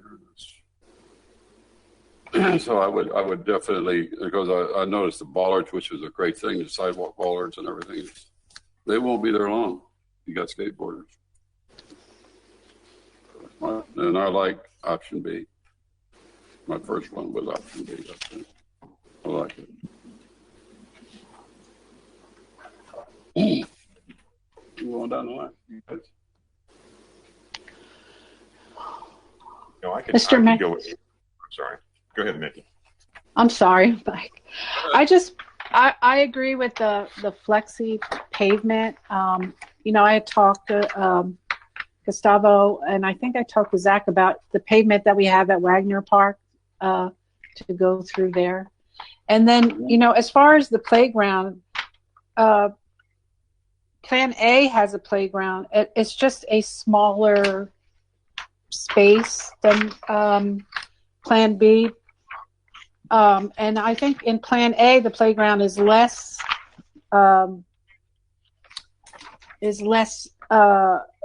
skateboard friendly. And I think that, you know, again, it's there for the veterans, and it is Veterans Park. We do have the multi-generation center. It's not like we don't have any playground. We do have a little playground, but it's a little smaller, and that's why I would go with A. You know, we have the splash pad that's coming at City Park, the playground there, the multi-generation center. We don't want to exclude the children, but we want to remember that this is for the veterans. So that's my thoughts. I don't have a problem with mixing it up, but my only concerns is a skateboarder. That's all. If I could add, here's something that could be done easily, okay? And Daniel, if you could just, for just the sake of, I don't know that it would be that difficult to tell the designers to keep the playground area from A, but try to incorporate a lot of the circulation pattern from B, if that makes sense to you guys, if that's what you're looking at. So you like the circulation pattern in B, but you want to keep the playground area of A. They could, I'm sure. I'm just concerned about the cost of it. I know, then that's the thing. Yeah, I'm just trying to find some, you know, again, we've just had so many meetings and people opining, and that's the thing. Gustavo, are you in favor of perhaps postponing this for another month to find out the answer to the cost question? I'm willing to do, yeah. What impacts does it have on the schedule? Well, here's how it impacts it. We, by you guys making your decision today, then we move into construction documents. So that takes them a while, which then puts us into hopefully a bidding for construction right at the beginning of the year, rather than 2-3 months into the year, which then delays the redevelopment. And as we've learned, every month you wait, it seems you can count on 5% of construction going up. It's crazy. So that's kind of the only thing is, we went exhaustively to the public in engaging as much as we could. And with at every turn, going back to the designers and providing them that input. And then they would accommodate the drawings and to try to come up. And that's how, I know it's difficult, but we try to make it as easy as possible. And hey, these are the two options that encapsulate everybody's wishes into what they wanted out of the park. And they're both great, like you said, so there's no good or bad. No, I think I can go with either project. I think they're both good projects, A or B. And I understand the playground aspect of them. So to me, it's a toss-up. I know that Mickey's done a lot of work with the vets. Our society is getting a little older, and I know a lot of these vets have grandkids and kids that you need something for them to do while they're doing when they're doing their thought process or trying to reminisce. But I could go with either plan. Mayor, my tally sheet says 2 for A, 2 for B, and 1 for either. I'm not hung on either one of them to say that's the one I want. But I'm just saying I like B better. I was, throwing my weight out there. But my concern is the pavement and the equipment I think you being have damaged. consensus So on that. other than that, you can take what you want, mix and match it if you want, or just go with either one of whatever the majority is. And I don't want to go against anybody on the council. So I'll vote however the 4 other members vote. The Facebook Live coin toss. I think the first person to make the motion might be successful. I know. Nikki's got her hand up. She probably wants to change her mind. I want to go with option C. No. Oh, I didn't see that. No, I just, I don't want it to delay anymore. Gustavo and this staff has done a lot of work on it. I don't want it to cost anymore. From what I talked to and who I talked to, and I've showed the plan to a lot of people, and they seem to like A better. And either way, we're going to win, but I don't want to delay it, and I don't want it to cost any more money. So I would like to make a motion that we accept Plan A for Veterans Park, and we move forward. I'll second. Okay. We have a motion to accept Plan A and a second. Motion by Mrs. Cullum and a second by Mr. Morrison. Call the roll, please. Any more discussion? Or we don't need to go to public on this. There's nobody out there anyway. Councilmember Brown? 4. Mayor Hogue? 4. Councilmember Kellum? 4. Councilmember Morrison? 4. Mayor Pro Tem Raymond? 4, and it's beautiful. Yes. Okay, that finishes our agenda, and we have a little time left. Reports. Staff. Let's start with staff and that. The only thing I want to report is we're going to continue our post-COVID-19 posture to promote the recommendations of the CDC and Brevard County EOC. So you'll see signs up around the facilities, and you'll see in the weekly update. In addition, I'll keep the city council members continually updated as we learn things. Okay, thank you. Anybody else? Mr. Garganese? No report, man. No report?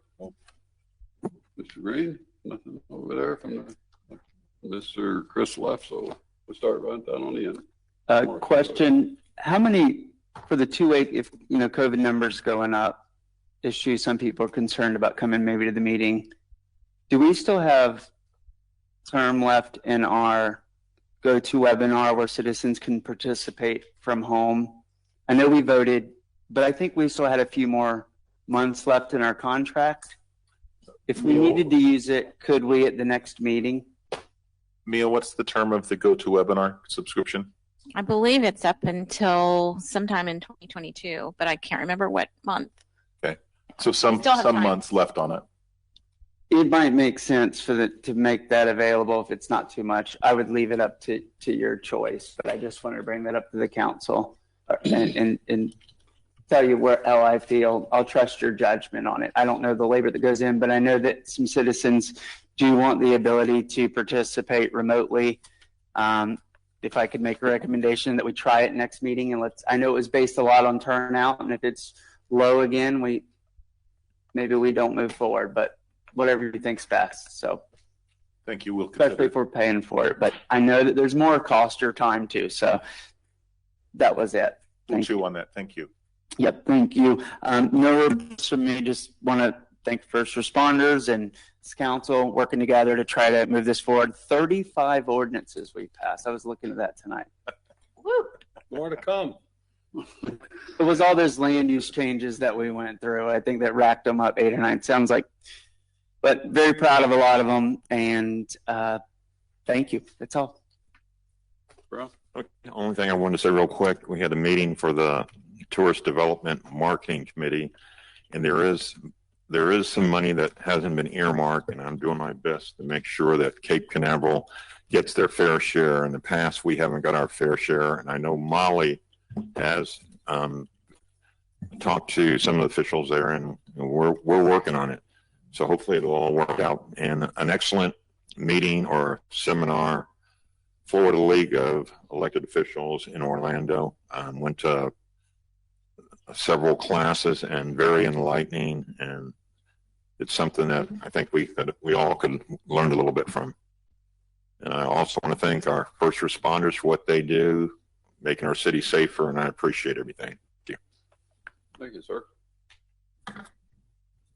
Monday night, I went to Space Coast League of Cities, and we heard from Lisa Soto, who talked about the Indian River Lagoon and our F+, which the F+ is some improvement. And I also wanted to say that I went to the board meeting, and at the board meeting, we have decided on 5 different scholarships at $2,000 each. Unfortunately, we did not have any applicants from Cape Canaveral. And maybe we can do better next year promoting the scholarship program through Space Coast League of Cities. And we also came up with the advocacy priorities. I'll let Mickey talk about that.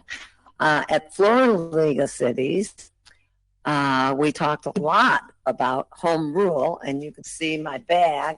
It has all the home rule because we believe that local voices should take care of local issues.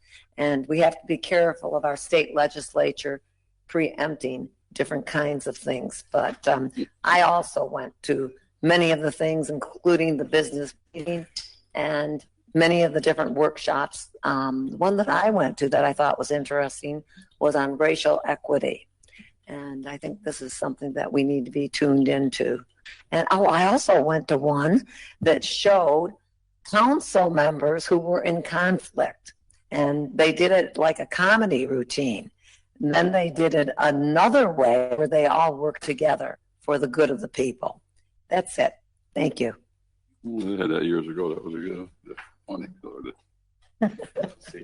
Vicki, you're out there. Yes, thank you, Mayor. I just want to say that I went to the meeting Monday night, the Space Coast League of Cities, and what the doctor from the Marine Resource Center had to say, Lisa, was very eye-opening and enlightening, and I'm proud of our city for being a leader in all of that. And I went to the League of Cities conference in Orlando, very interesting. Next time I wear sneakers. And but we learned a lot in the advocacy groups, and how important, and I want to work this year hard to get the citizens involved in how important home rule is and how we're losing that on a daily basis. And how we have to stick together as a community to make sure that we are heard and that we keep our rules. So, but and then I thank you, Gustavo, for working on the Veterans Project. I'm really excited about that. It's going to be beautiful. And thank you to the men in green and the first responders and for taking care of us, keeping us safe. And that's all I got. Thank you. Okay, I don't have anything other than I did go to a League of Cities meeting and been very busy. But we do have a lot going on, and I will continue to push forward like we have been over the last 15 years or so. Other than that, I don't have any real report. Anybody, staff, y'all have anything you want to bring to the... Okay, with that, meeting's adjourned.